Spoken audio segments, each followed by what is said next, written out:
Chilli powder అన్ని రకాల వంటలకు పచ్చళ్లకు సరైన chilli powder. No colour, no chemicals.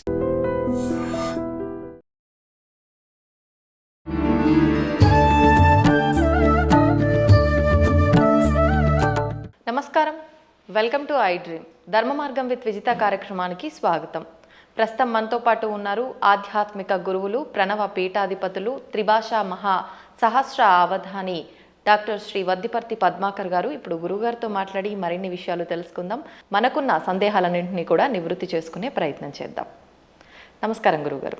గురుగారు, ఈ మధ్య కాలంలో ఎక్కువగా ఆడవాళ్ళు లలితా సహస్రనామ పారాయణం అనేది చేస్తూ ఉన్నారు. అంటే అది ఆలయంలో కూర్చొని చేసినా సరే, ఇళ్లలో అయినా సరే, ఒక నలుగురు అంతా ఒక దగ్గర కూర్చొని పారాయణం అనేది చేయడం ఎక్కువగా చూస్తూ ఉన్నాం. అయితే ముందు నుంచి లలితా సహస్రనామ పారాయణము ఇదంతా కూడా వైశిష్ట్యం ఉన్నప్పటికీ ఏదైనా ఒకరు మొదలు పెట్టారు అంటే దాని గురించి ఇంకెక్కువగా ఇప్పుడే కొత్తగా ఏదో ఉంది అనేటట్టుగా మాట్లాడుకుంటారు. అసలు ఏంటండి లలితా సహస్రనామ పారాయణం చేయవల్ల కలిగే ఫలితాలు ఏంటి? సృష్టౌ యా సర్గరూప జగదవన విధౌ పాలినీ యా చ రౌద్రీ సంహారే చాపి యస్యా జగదిదమఖిలం క్రీడనం యా పరాఖ్య పశ్యంతి మధ్యమాథో తదను భగవతీ వైఖరీ వర్ణరూప శాశ్వద్వాచం ప్రసన్నా విధి హరిగిరిశారాధితాలంకరోతు. త్రిమూర్తుల చేత కూడా ఆరాధింపబడి అమ్మవారికి నమస్కారం చేసుకుందాం. నిజానికి అమ్మవారి ఉపాసన ఇవాళది ఎప్పటిది కాదు, ఎన్నో యుగములుగా వస్తూనే ఉన్నది. పార్వతీమాతని ఎంతో భక్తి శ్రద్ధలతో ఆరాధించినట్టుగా శ్రీరామచంద్రుడు పురాణాల్లో ఉంది. రామాయణంలో కూడా విశ్వామిత్రుడితోటి ప్రయాణం చేస్తున్న రామలక్ష్మణులు దారిలో కుమారస్వామి కథ, గంగావతరణ కథ, పార్వతీ పరమేశ్వరుల కథ ఇవన్నీ శ్రద్ధగా విన్నారా లేదా? అప్పుడు కూడా రామచంద్రుడు పార్వతీదేవిని ఎంతో భక్తితో మనస్సులో ఉపాసించిన వాడే. కాకపోతే ఈ కలియుగంలో ఉన్న మానవుల లక్ష్యం ఏంటంటే కొత్తగా ఒకళ్ళు పారాయణ చేస్తే అదే పారాయణ చేయటం వల్ల ఇదేదో కొత్తగా వచ్చింది అన్నట్టుగా దాన్ని ప్రచారం చేస్తున్నారు. కానీ దానికి ఈ సమస్తోప కార్యక్రమాలు కూడా, ఈ ఉపాసనా కార్యక్రమాలన్నీ కూడా ఎప్పుడూ యుగయుగాలుగా ఉన్నాయి. ఇప్పుడు నేను చదివిన శ్లోకం దేవీ భాగవతంలో ఆది మంత్ర శ్లోకం కాబట్టి దేవీ భాగవతం వేదవ్యాసుని చేత రచింపబడింది. దేవీ భాగవతం రెండూ కలిస్తేనే భాగవతం. అది పాండిత్యం ఉన్న వాళ్ళకి తెలుస్తుంది, సంస్కృతం మీద పట్టున్న వాళ్ళకి తెలుస్తుంది. ఇతరుల యొక్క వ్యాఖ్యానాలు చదువుకుని వాళ్ళ శ్లోకాల తాత్పర్యాలు తెలుసుకునే వాళ్ళకి మాత్రం తెలియదు అనుకోండి. అందులో ఈ లలితా సహస్రనామం యుగ యుగాల చరిత్ర కలిగినది. మహానుభావులు ఎంతోమంది ఉపాసించారు. అమ్మవారి గురించిన ఉపాసన మహాభారతంలో ఆదిపర్వంలో కనపడుతుంది, సభాపర్వంలో కనపడుతుంది, అరణ్యపర్వంలో కనపడుతుంది, ఇంకా విరాట పర్వంలో చెప్పేకర్లా.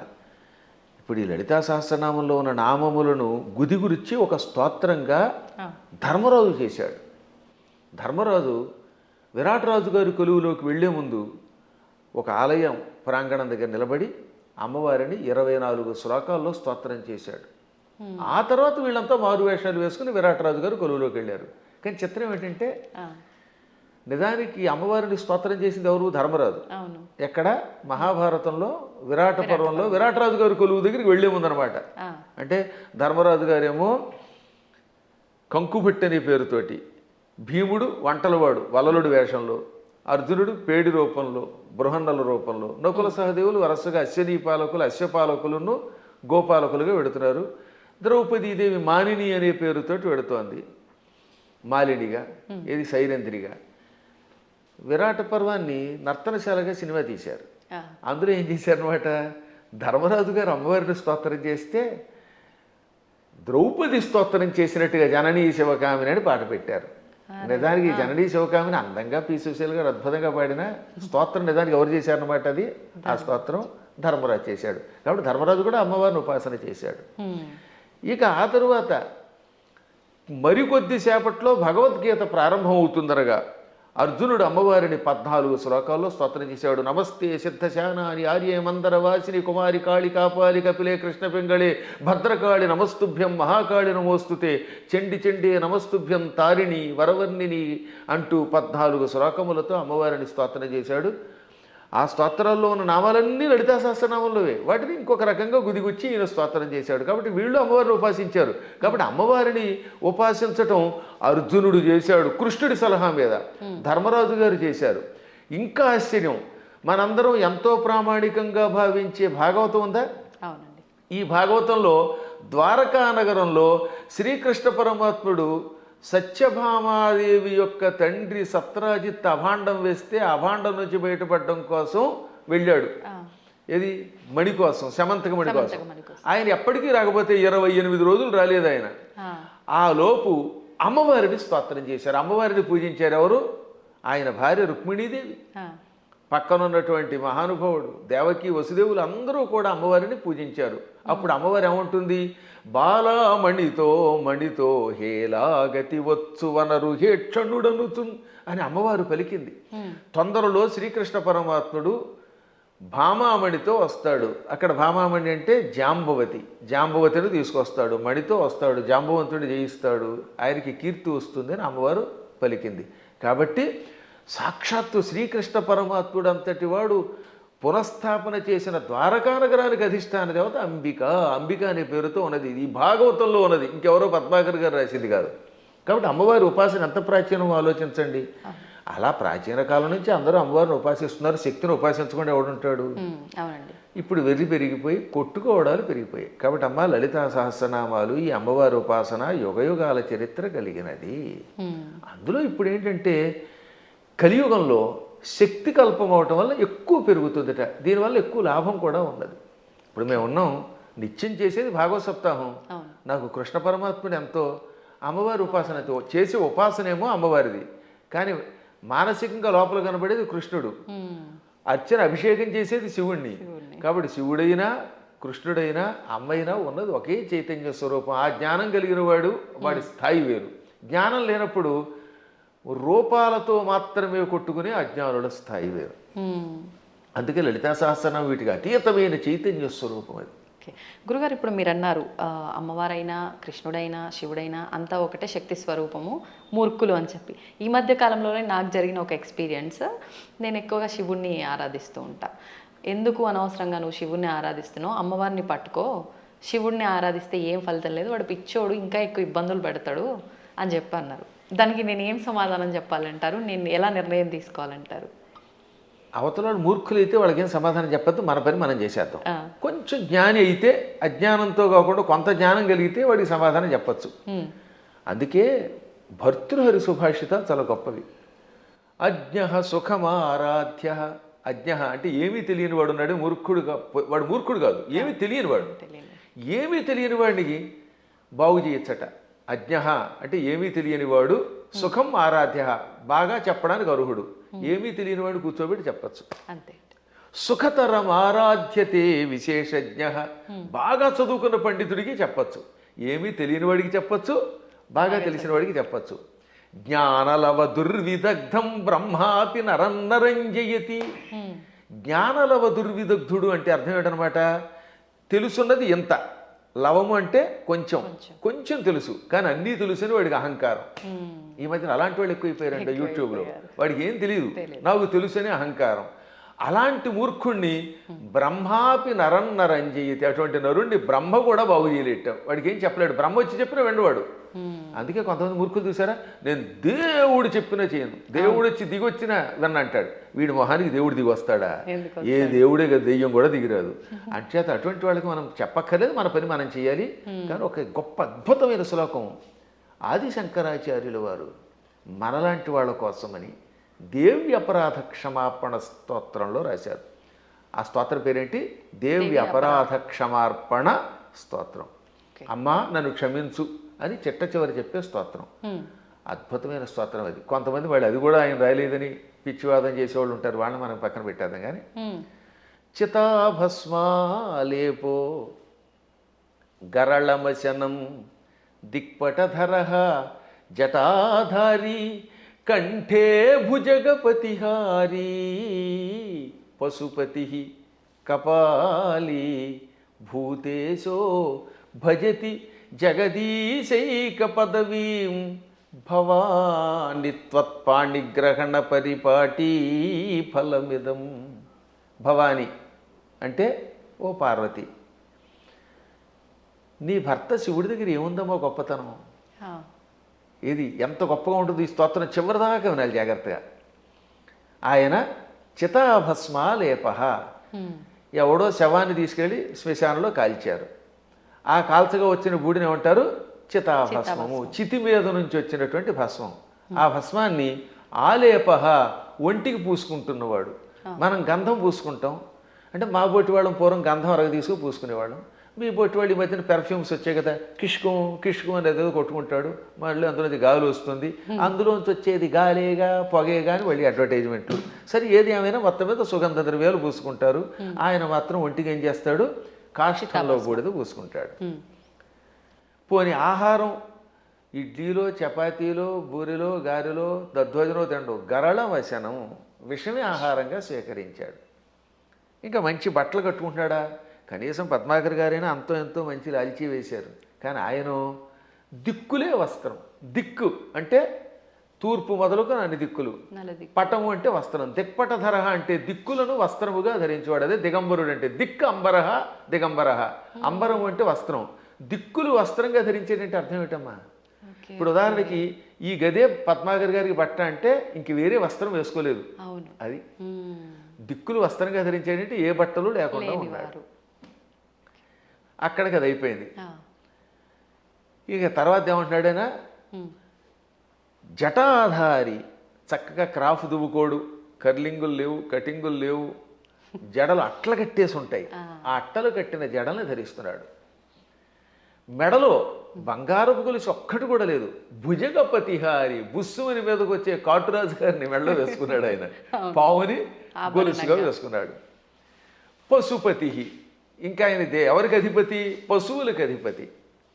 చేతిలో చూస్తే ఏ కంచమో ఆకో పుచ్చుకుని వాళ్ళంతా బఫేని పెడుతున్నారుగా, ఆయన స్వామివారు ఏం చేస్తారట? కపాలం ధరిస్తాడు. భిక్షాభాత్రగా చేతిలో పుర్రిని ధరించాడు, బ్రహ్మ కపాలాన్ని. భూతేశ, భూతాలకు అధిపతి. ఇవన్నీ అవలక్షణాలు పైకి కనపడ్డాం. కానీ ఇన్ని అవలక్షణాలున్నా జగదీశైక పదవీం భజతి అంటే సమస్త లోకాలకి ఈశ్వరుడు అవుతున్నాడు. జగదీశ్వరుడు అనగా సమస్త లోకాలకి అధిపతి, చక్రవర్తి. అన్ని లోకాలని పరిపాలించడానికి కావలసిన అర్హతలు వచ్చేసి ఆయనకి. లోకాలన్నిటినీ పరిపాలిస్తున్నాడు. కారణం ఏమిటో తెలుసా? భవాని త్వత్పాణిగ్రహణ పరిపాటి ఫలమిదం. నీ పాణిగ్రహణం చేశాడు, నీ చెయ్యి అందుకున్నాడు అంటే నిన్ను పెళ్లి చేసుకున్నాడు. అమ్మ ఆయనలో అన్ని అవలక్షణాలే, అయినా లోకాలను పరిపాలిస్తున్నాడు. కారణం నిన్ను పెళ్లి చేసుకోవడం. ఇదంతా నీ అనుగ్రహం. అంటే ఇందాక ఒక ఆవిడ చెప్పింది అన్నావుగా, ఏమని? అమ్మవారిని పూజిస్తే లాభం ఆయన దగ్గరే ఉంది అని. ఈ పై శ్లోకం యొక్క తాత్పర్యం ఇలా కనపడుతుంది. అంటే ఇందాక మీరు అన్నట్టు మిడిమిడిగా తెలుసుకొని మాట్లాడే మాట. ఇప్పుడు ఈ శ్లోకంలో ఉన్న అంతరార్థం తెలిస్తే మనకు ఆశ్చర్యం కలుగుతుంది. సామాన్యుడి భాషలో చెప్పాలంటే వాడికి పిచ్చెక్కుతుంది. ఇప్పుడు అమ్మవారిని పార్వతి అనలేదండి. పార్వతి అంటే పర్వతరాజు కూతురు, పుట్టింటి వారి పేరుతో పిలవాల. భవాని అన్నాడు ఆయన. భవాని అంటే అర్థం ఏంటి?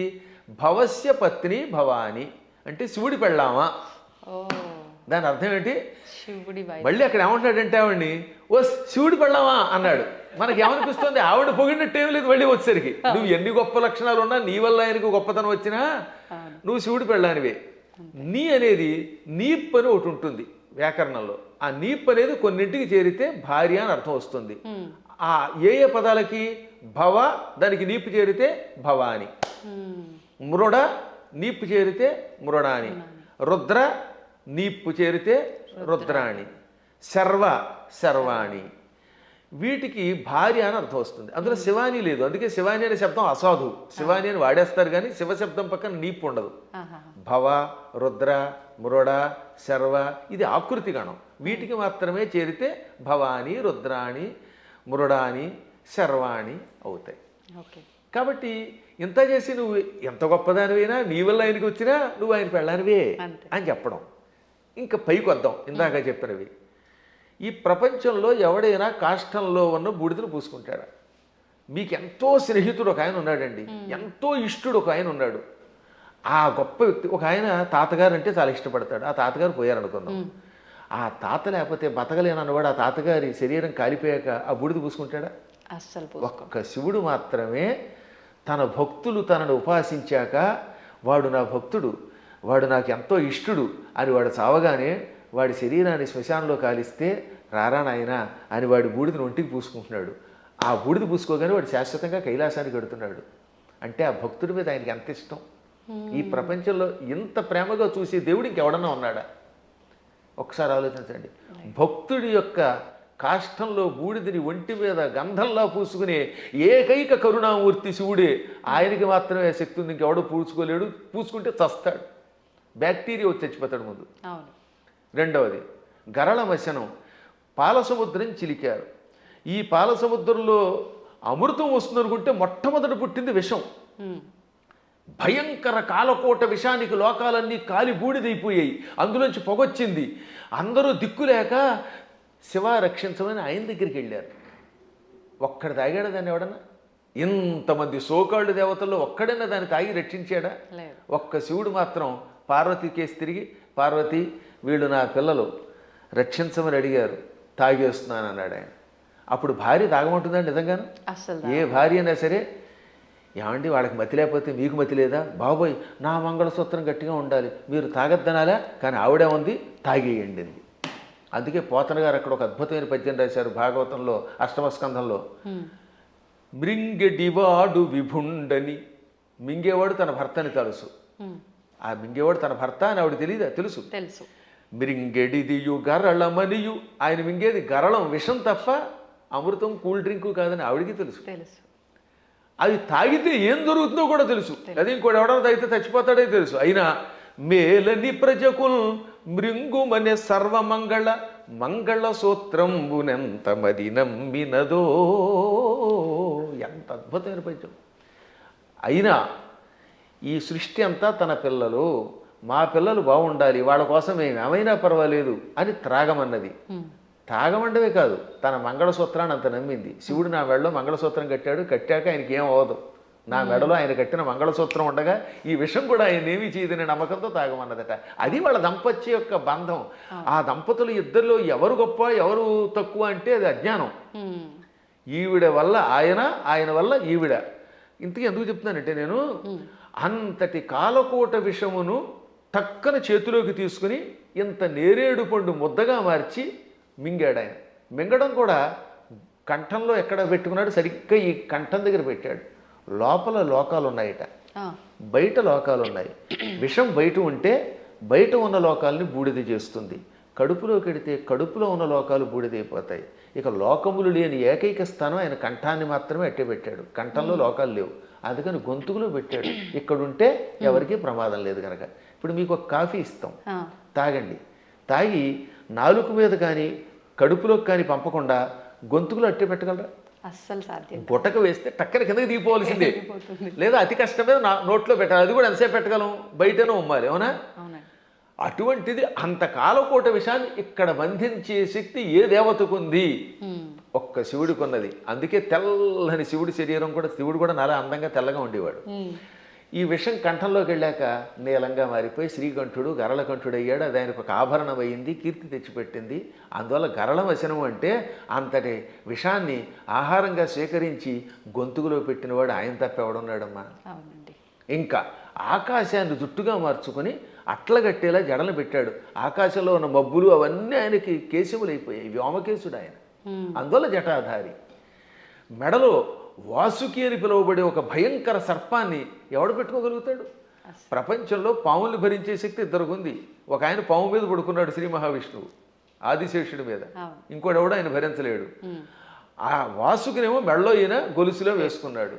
అలా విషసర్పమును కూడా ఆభరణంగా ధరించావు. పశుపతి అంటే మనందరం పశువులం, జీవులందరినీ ఏమంటారు? పశువులు. ఇంగ్లీష్లో కూడా man is a social animal అంటారు, గుర్తుపెట్టుకోండి. సంస్కృతంలో కూడా అంతే. పశువులు జంతువునాం నరజన్మ దుర్లభం, ఈ జంతువులలో మానవ జన్మే దుర్లభము. కాబట్టి ఏ లాంగ్వేజ్లో అయినా సరే పశు శబ్దమునకు ప్రాణులు అని అర్థం. ప్రాణులందరినీ పరిపాలించేవాడు ఆయన పశుపతి అంటే. ఇంకా కపాలి, బ్రహ్మ కపాలాన్ని చేత్తో పట్టుకుని బ్రహ్మ యొక్క అహంకారాన్ని నడిచి యావజ్జీవితం చేతిలో పెట్టుకుని అందులో భోజనం పెట్టేవాడు ఎవడు అంటే కపాలి. అంటే ఇన్ని సంపదలున్నా అష్టసిద్ధులున్నా పార్వతి భార్య అయినా భిక్షాపాత్రని చేత ధరించి ఎవడైనా చివరికి భిక్షుకుడే. ఈ ప్రపంచంలో నేను భిక్షుకుడే, నువ్వు భిక్షుకుడివే, ఒకళ్ళొకళ్ళు యాచించుకోవాలి అని చెబుతున్న మహానుభావుడైన ఒక్కడే. ఓకే. ఇంకా భూతేశ, భూతములు అంటే మీరు అనుకున్నట్టుగా హైహాన మీదకి వచ్చే భూతాలు కాదు, పంచభూతాలు. ఈ పృథివ్యాపస్తేజో వాయురాకాశములు, భూమి, అగ్ని, జలము, వాయువు, ఆకాశం అనే పంచభూతములు, ఇక ప్రాణులు, వీళ్ళందరికీ అధిపతి. అందుకే ఆయన జగత్తుకి ఈశ్వరుడు అయ్యాడు. అందువల్ల నువ్వేం చేసావు? ఆయన గొప్పతనం గ్రహించి ఆయన కోసం తపస్సు చేసి ఆయనే భర్త అవ్వాలని దగ్గరికి వెళ్ళి పార్వతి అని పేరున్నదానివి భవాని అయిపోయావు, ఆయన భార్యవై.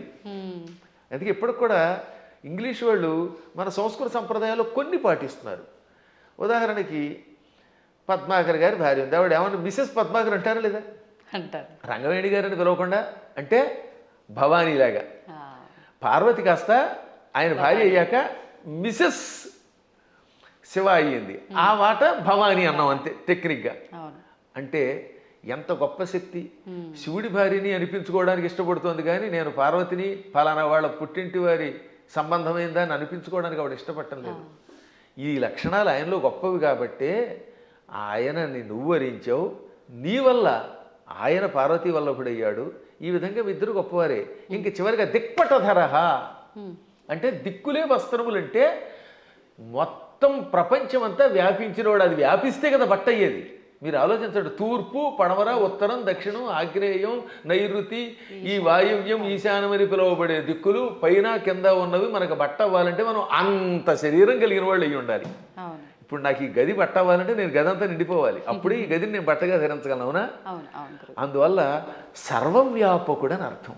అటువంటి వాళ్ళ యొక్క గొప్పతనాన్ని గ్రహించలేక శివుడిని పూజిస్తే కష్టం వస్తాయి, పార్వతిని పూజించని, లేక పార్వతిని పూజించకు శివుడిని పూజించని, లేక ఈ ఇద్దరిని పూజించి విష్ణువుని పూజించగని, విష్ణువుని పూజించి వీళ్ళని పూజించకు అన్నాడంటే వాడు అజ్ఞాని, ఏ విధమైన ఉపాసనా బలం లేనివాడు. అందువల్ల వీటికి అతీతంగా సర్వవ్యాపకుడైన శివుడు ఆయన ఏకో దేవ, ఏకో దేవ కేశవో వా శివో వా, ఒకడే దేవుడు. నువ్వు శివుడను, కేశవుడను, పార్వతి అను, లేక లక్ష్మి అను, సరస్వతి అను, కుమారస్వామి అను, విఘ్నేశ్వరుడను, ఇన్ని రూపములతో కనపడుతున్న పరమాత్మ ఒక్కడే. గురుగారు, అంటే మాలాంటి జ్ఞానం లేని వాళ్ళము ఇలాంటి పిచ్చి ప్రశ్నలు వేయటంలో అర్థం ఉంది, వాదించడంలో అర్థం ఉంది. కానీ ఎంతో జ్ఞానం ఉండి నలుగురికి చెప్పే స్థాయిలో ఉన్నవాళ్ళు కూడా కొంతమంది శివకేశవుల ఇద్దరు భేదం చూపించి మేము శైవులము, మేము వైష్ణులము ఇలా మాట్లాడుతూ ఉంటారు కదా, మరి దాని గురించి ఏమంటారండి? అక్కడే అసలు వాళ్ళ జ్ఞానులు అనకూడదు, వాళ్ళు భక్తులు అంతే, మూఢభక్తులు. వాళ్ళు భక్తులే. మూఢభక్తి ఏం చేస్తుందో తెలుసా? ఆ రూపాన్ని తప్ప ఇంకోటి ఇష్టపడకుండా చేస్తుంది. మూఢభక్తి వల్ల కూడా ఎప్పుడో ఒకప్పుడు పరమాత్మ దగ్గరికి వెడతారు అనుకోండి, అందులో సందేహం లేదు. జ్ఞానభక్తి కలిగిన వాడు అలా ఎందుకంటాడు? జ్ఞానంతో ఉన్నవాడు వాడు ఏ రూపం చూస్తే ఆ రూపంలోనే ఇంకోటి చూస్తాడు. మహానుభావులైన ఋషుల్ని నేను చూశాను కదా, వశిష్ఠుడు ఉన్నాడు, రాముడిలో శివుని చూడగలిగాడు, శివుడిలో రాముడిని చూడగలిగాడు. కైలాసాల్లో వైకుంఠం చూడగలిగాడు, వైకుంఠంలో కైలాసాన్ని చూడగలిగాడు. అమ్మవారి దగ్గరికి వెళ్ళారు. దుర్వాసుడు అన్ని లోకాలకి వెళ్ళాడు, విశ్వామిత్రుడు అలా అన్నీ చూడగలిగాడు. వాళ్ళు జ్ఞానులు. ఇంకా మూఢభక్తులు అంటే ఏమిటనమాట? నేను ఆ రూపమును తప్ప ఇంక దేన్ని చూడండి అంటాడు ఆయన. ఆ ఆశ్చర్యం ఏమిటంటే తులసీదాసు గారు తన ఆత్మచరిత్ర రాసుకున్నాడు. ఆయన బృందావనం వచ్చాడు, అక్కడ కృష్ణుడు కనపడగానే కళ్ళు మూసుకున్నట్ట. ఏమి నాయన నన్ను చూడగానే కళ్ళు మూసుకున్నావు, నన్ను ఎందుకు చూడటం లేదంటే నేను రామభక్తుడిని, రాముడి తప్పేవాడిని చూడన్నాడు. అప్పుడు ఆ కృష్ణుడు ఏమన్నాడు? రాముడైనా కృష్ణుడైనా నేనే కదా, నువ్వు భాగవతం చదివిన వాడివి, నేను ఎన్నో అవతారాలు ఎత్తానని నీకు తెలుసు కదా అంటే అన్నీ నాకు అనవసరం, నువ్వే అన్ని రూపాలు, నువ్వే మత్స్య కూర్మాది సమస్త అవతారాలు ధరించావు, అయినా నేను రాముడి తప్ప చూడను, నాకు ఆ కోదండం పుచ్చుకుని ఏకపత్నిరతుడిగా ఉన్న రాముడే కావాలి, కృష్ణుడు వద్దన్నాడు. అప్పుడు ఆయన నవ్వి రాముడిగా, ఇది కృష్ణ విగ్రహంలో ఉన్న స్వామివారు రాముడిగా దర్శనమిచ్చాక అప్పుడు నమస్కరించాడు. అప్పుడు ఆయన కనువిప్పి కలగజేసి, పిచ్చివాడా, పువ్వులు వేరైనా ఏ పువ్వుతో చేసినా పూజ ఒకటే కదా, అంతే అండి. ఎదురుగుండా నువ్వు ఒక విగ్రహం పెట్టుకున్నావు, ఒక్కోసారి గన్నేరు పువ్వులు, ఒక్కోసారి మందార పుష్పాలు, మరోసారి ఏమో సంపంగులు ఇలా దొరుకుతాయి. ఏ పుష్పంతో పూజ చేసినా పూజ ఒకటే, పువ్వులు వేరైనా పూజ ఒకటే. అలాగే మూర్తులు వేరైనా అందులో ఉన్న చైతన్యం ఒకటే. ఈ మాత్రం జ్ఞానం లేకపోతే నీకు ఎప్పటికీ మోక్షం వస్తుందనగా అప్పుడు పశ్చాత్తాపంతో ఆయన రాముడైనా కృష్ణుడైనా ఒకటే అని హిందీలో ఒక స్తోత్రం రాశాడు. దాన్ని తెలుగులోకి అనువాదం చేసి శ్రీకృష్ణాంజనేయ యుద్ధం అని ఒక సినిమా ఉందిరండి. అందులో చాలా అద్భుతంగా రాశారు. ఘంటసాల వారు చాలా బాగా పాడారు. చిట్ట చివరిలో ఆంజనేయుడు జ్ఞానోదయం పొందినట్టుగా ఆ పాట పెట్టారు. పూలు వేరైనా పూజ ఒకటని నేటికి తెలిసెను ఓ దేవా, రాముడవైనా కృష్ణుడవైనా ఆదిదేవుడవు నీవేనయ్యా, రాముడవైనా కృష్ణుడవైనా ఆదిదేవుడవు నీవేనయ్యా, హరే రామ హరే కృష్ణ హరే రామ హరే కృష్ణ హరే రామ హరే కృష్ణ. అందుకని మన వాళ్ళు హరే రామ హరే కృష్ణ అన్నారు. పరమాత్మ ఒకటే. కానీ మూఢత్వం ఉన్నంత వరకు, పూర్వజన్మ యోగం ఒకటి ఉన్నంత వరకు చచ్చిన ఈ సత్యాన్ని వాడు అంగీకరించలేదు. కర్మ. ఏ నదుల్లో కూడానండి అదే గంగాజలం, గంగ ఓ చోట, ఇంకో చోట కృష్ణ, ఓ చోట గోదావరి, మొత్తం మీద నీరే. కొంచెం భేదాలు ఉంటాయి. ఎందుకనంటే ఆ ప్రాంతాన్ని బట్టి, మూలికలు బట్టి. గంగ గంగే, ఇంకో దక్షిణ గంగ గంగే. కానీ వీటిలో ఎన్ని కొలుస్తున్నాయి? మనం కూడా అలాగే మూర్తులలో ఉన్నప్పుడు ఆ భేదాలను బట్టి ఒక్కొక్క రూపంలో ఒక్కొక్క పని చేస్తాడు. కానీ చిట్ట చివరికి వచ్చేసరికి అన్నీ ఒకటే. కృష్ణుడు చెప్పాడా లేదా? చిట్ట చివరికి నేనే అన్నాడు ఆయన. భగవద్గీతలో విభూతి యోగంలో ఎవరెవరిలో ఏ విభూతి ఉందో అది నేనని చెప్పాడు ఆయన. యద్యద్విభూతివత్సర్వం తత్తదూర్జితమేవవా. ఎవరెవరిలో ఏ శక్తులు ఉన్నాయో నావే అని చెప్పడానికి వరుసగా చెప్పుకొచ్చాడు అనమాట. మృగాణాంచ మృగేంద్రోహం, జంతువులలో సింహాన్ని నేను, మృగాలలో సింహాన్ని నేను. వైనతేయశ్చ పక్షిణాం, పక్షులలో గరుత్మంతుణ్ణి నేను. ప్రహ్లాదశ్చాపి దైత్యానాం, రాక్షసులలో ప్రహ్లాదుణ్ణి నేను. అలా కవులలో ఉసినసుణ్ణి అంటే శుక్రాచార్యుణ్ణి నేను. బుద్ధిమంతులలో బృహస్పతిని నేను. చివరికి బృహస్పతి శుక్రుడు కూడా ఆయనే. అలాగే శంకరశ్చాపి రుద్రాణం, ఏకాదశి రుద్రుల్లో శంకరుణ్ణి నేను. అర్థమైందా? చివరికి శివుడు కూడా నేనే. ఆ విధంగా సమస్తం నేనే. కాబట్టి ఆయన కానిదంటూ ఏమీ లేదు. గురుగారు, భగవంతుడు ఇప్పుడు ఇన్ని రూపాల్లో ఉన్నాడు. శివుడైనా విష్ణువైనా భేదమే లేదు. కానీ విష్ణుమూర్తి అవతారాలలోనే, కొన్ని అవతారాలలో, దశావతారాలలో రాముడు కృష్ణుడు కూడా ఆయన అవతారమే. కానీ వాళ్ళు దేవుళ్ళు కాదు, మానవులు. వాళ్ళు దేవుళ్ళు అనకూడదు, ధర్మానికి ప్రతిరూపాలుగా మనం భావించాలి అని అంటూ ఉంటారు. దాన్ని ఎలా తీసుకోవచ్చు అంటారు? ఇది ఒక పెద్ద సమస్య అని చెప్పాను కదా. ఈ పెద్ద ఎవడికి వాడు మేధావి అయిపోవడం వల్ల వచ్చిన పని. భగవంతుడు శ్రీ మహావిష్ణువు 22 అవతారాలు ఎత్తాడు. ఎన్ని? 22. ఈ 22లో 21 అవతారాలు అంశ అవతారాలు అంటారు. ఒక్క అవతారం పరిపూర్ణ అవతారం. సనక సనందనాదులు, వృషభావతారము, కపిలావతారము, పరశురామావతారము, వేదవ్యాసావతారము, ఇవన్నీ అంశ అవతారాలు. వాటిలో ఈ మత్స్యావతారం, కూర్మావతారం, వరాహావతారం, నరసింహావతారం, రామావతారం, ఇది పరశురామావతారం, ఇవన్నీ కూడా. ఒక్క కృష్ణుడు మాత్రం సంపూర్ణ అవతారం. కాబట్టి అందరూ అనుకున్నట్టుగా 10 కాదు అవతారాలు. భాగవతంలో ప్రారంభంలోనే ఉంటుంది, ప్రథమ స్కంధంలో 22 అవతారాలు చెబుతూ అందులో 21 అవతారాల్ని ఏతే చాంస కళా పుంస ఏతే చ అంశ కళా పుంస కృష్ణస్తు భగవాన్ స్వయం. 21 అవతారాలు అంశావతారాలు, అంశ కళలు. ఒక్క కృష్ణుడు మాత్రం పరిపూర్ణ అవతారం. అందుకే కృష్ణస్తు భగవాన్ స్వయం. ఒక్క రామావతారంలో నేను మానవుణ్ణి అని ఆయన అనకపోతే రావణుడిని చంపలేడు. ఎందుకని మానవుడి చేతిలో వాడు చస్తాడు కనుక. అందుకని ఆయనకి తెలియదు లోపల ఆయన పరమాత్మని. ఆయనకి తెలియకపోతే ఇన్ని పనులు ఎలా చేసాడండి? ఎంతమందికి శాప విముక్తి కలగజేశాడు, ఎంతమందిని వైకుంఠానికి పంపించగలిగాడు. కానీ పైకి చెప్పకూడదు. అందువల్ల పరమాత్మ నటించాలి లోపల. అందుకని మర్యాద పురుషోత్తముడుగా ఆత్మానం మానుషం మన్యే రామం దశరథాత్మజం. దేవతలంతా చిట్ట చివర వచ్చి ఏది రావణవధ అయిపోయాక నువ్వు విష్ణువు అంటే మీరు ఏదో విష్ణువు అంటున్నారు, అదిని పొగుడుతున్నారు, నాకు తెలియట్లేదు. నేను మాత్రమే అనుకుంటున్నాను, నన్ను నేను మానవుడు అనుకుంటున్నాను. ఆత్మానం అంటే నన్ను మానుషం మన్యే, మనిషిగా భావిస్తున్నాను. మన్యే అంటే భావిస్తున్నాను, అనుకుంటున్నాను. పైగా ఎవరట? రామం దశరథాత్మజం, దశరథుడు కొడుకేని రాముడు అనుకుంటున్నాను. మీరు ఎవరో అంటున్నారంటే అప్పుడు శివుడు వచ్చామన్నాడు. అక్కడ భలే చెప్తాడండి వాల్మీకి. షడర్థ నయన శ్రీమాన్ అన్నారు శివుణ్ణి. ఏమన్నారు? షడర్థ నయన. అసలు ఇటువంటి పదాలు వాల్మీకి తప్ప ఎవరు రాయలేరు, కవులు కాబట్టి బాగా రాస్తారు. నయన అంటే కళ్ళు కలిగినవాడు. షట్ అంటే అన్ని 6, అందులో అర్ధ అంటే అంత సగం. షడర్థనైన అంటే 6లో సగం 3 కళ్ళు కలిగిన వట్ట త్రినేత్రుడ. ఎంత త్రినేత్రుడు అనడానికి ఎంత చమత్కారం చేయాలి, బలి పెడతాడు కదా. అదే కవుల యొక్క చమత్కారం. అందువల్ల కవుల చమత్కారం తెలియక రామాయణం అర్థం కాక ఏదో పిచ్చివాగుడు అవుతారు. కానీ షడర్థనైన అండంలో అర్థం ఏంటో తెలుసా? 6ని 3గా చేశాడు, 6 శత్రువుల్ని 3గా చేశాడు. ఆ 3ంటిని సూర్యచంద్రులు అగ్నిగా మార్చి కళ్ళుగా పెట్టుకున్నాడు. వీటిల్లో సూర్యుడు స్వయం ప్రకాశకుడు, చంద్రుడు సూర్యుడు యొక్క కాంతి సేకరించి చల్లదనం ఇస్తాడు. ఈ 3 ఆయన దేన్నైనా భస్మం చేస్తాడు. అంటే కామక్రోధ లోభ మోహ మద మాత్సర్యాలనే శత్రువుల్ని 3 ముద్దలు చేసి ఈ 3 ముద్దల్ని కూడా ప్రజలకి త్రిగుణముల రూపంలో ఇచ్చి త్రిగుణములతో కూడిన ప్రజల్ని త్రిగుణాతీతుల్ని చెయ్యగలిగే శ్రీమాన్ సంపదలు కలిగిన వాడు శివుడు. అసలు శివుడి యొక్క వైభవాన్ని, దాని గురించి ఇప్పుడు మీకు ధర్మ సందేహాల్లో కాబట్టి క్లుప్తంగా చెబుతున్నాను. కానీ దీనికి ఎంతో వ్యాఖ్య చేయొచ్చు.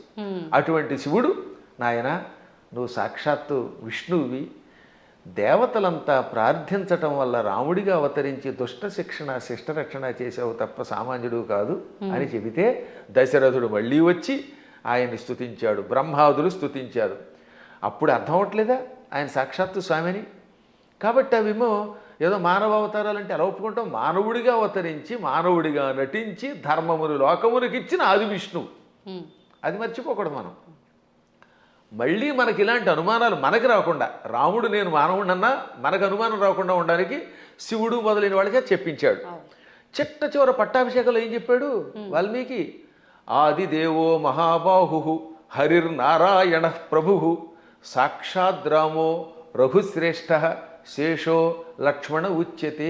ఇది పట్టాభిషేకంలో చిట్ట చివరి శ్లోకాలు. ఆదిదేవుడు, మహావీరుడు, సాక్షాత్తు విష్ణువు, ఆయనే రాముడిగా పుట్టుకొచ్చాడు.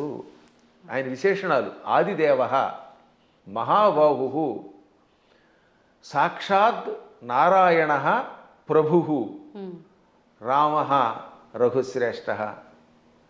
ఎన్ని విశేషణాలు చూడండి. మళ్ళీ ఆ శ్లోకాలు 1-2 సార్లు వినాలి. ఆదిదేవో మహాబాహురు హరిరి నారాయణ ప్రభు సాక్షాత్ రామ రఘుశ్రేష్ఠ.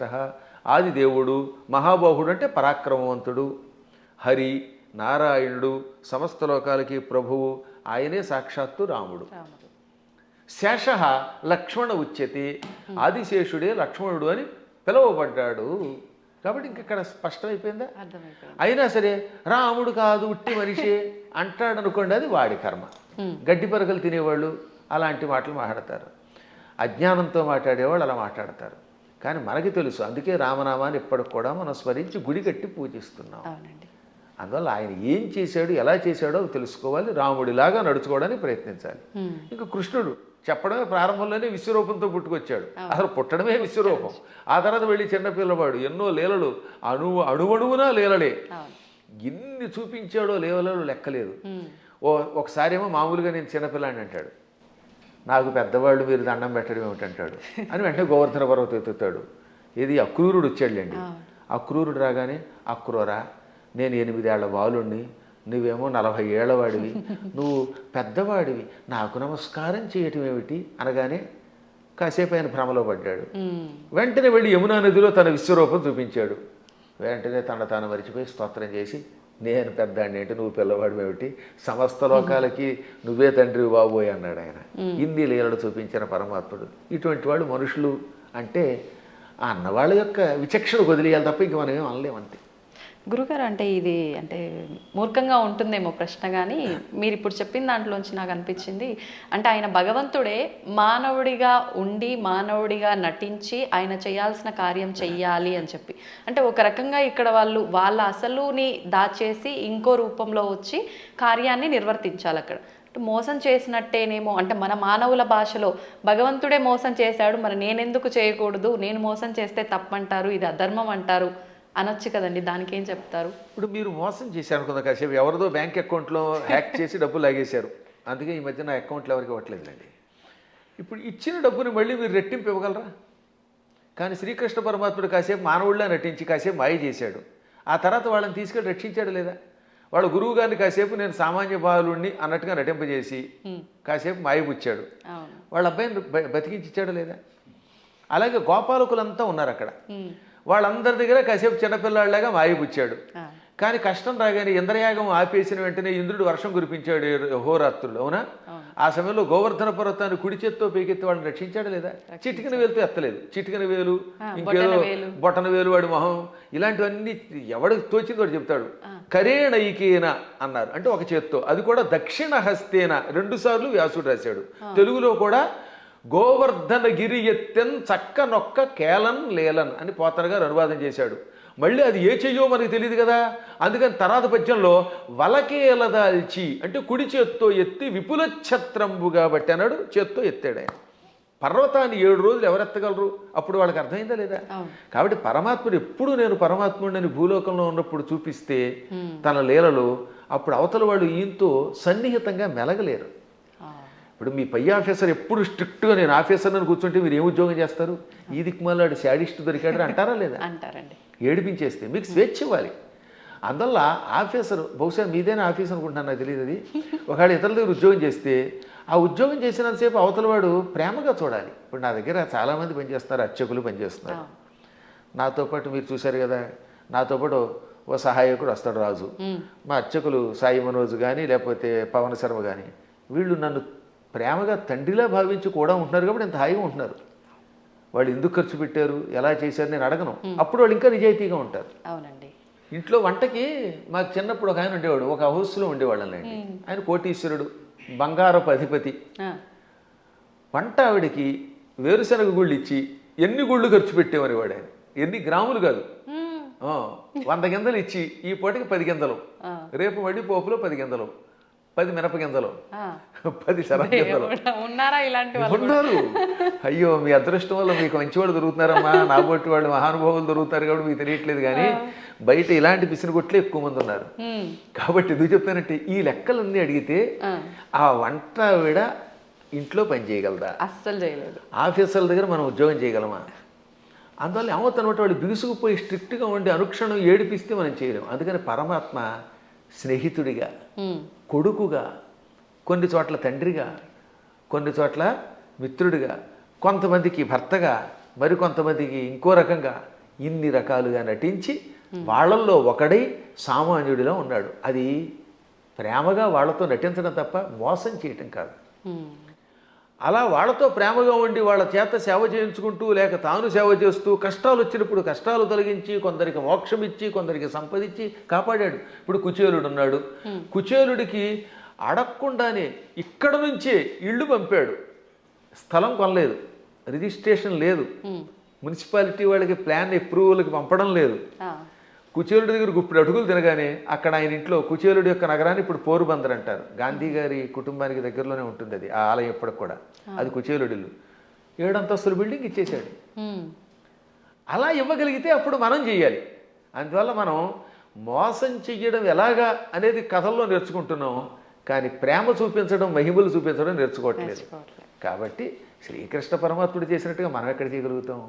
16,000 మంది రాజకన్యకల్ని నరకాసురుడు జైల్లో పెట్టి హింసించి మానభంగం చేసి ఏడిపించాడు. పాపం దిక్కు లేకుండా అయిపోయారు. ఆ నరకాసురుడిని చంపాడు. చంపగానే ఆ చెరసాల్లో ఉన్న వాళ్ళంతా బయటకు వచ్చారు. ఇంటికి వెడితే మమ్మల్ని ఆదరించేవాళ్ళు లేరు.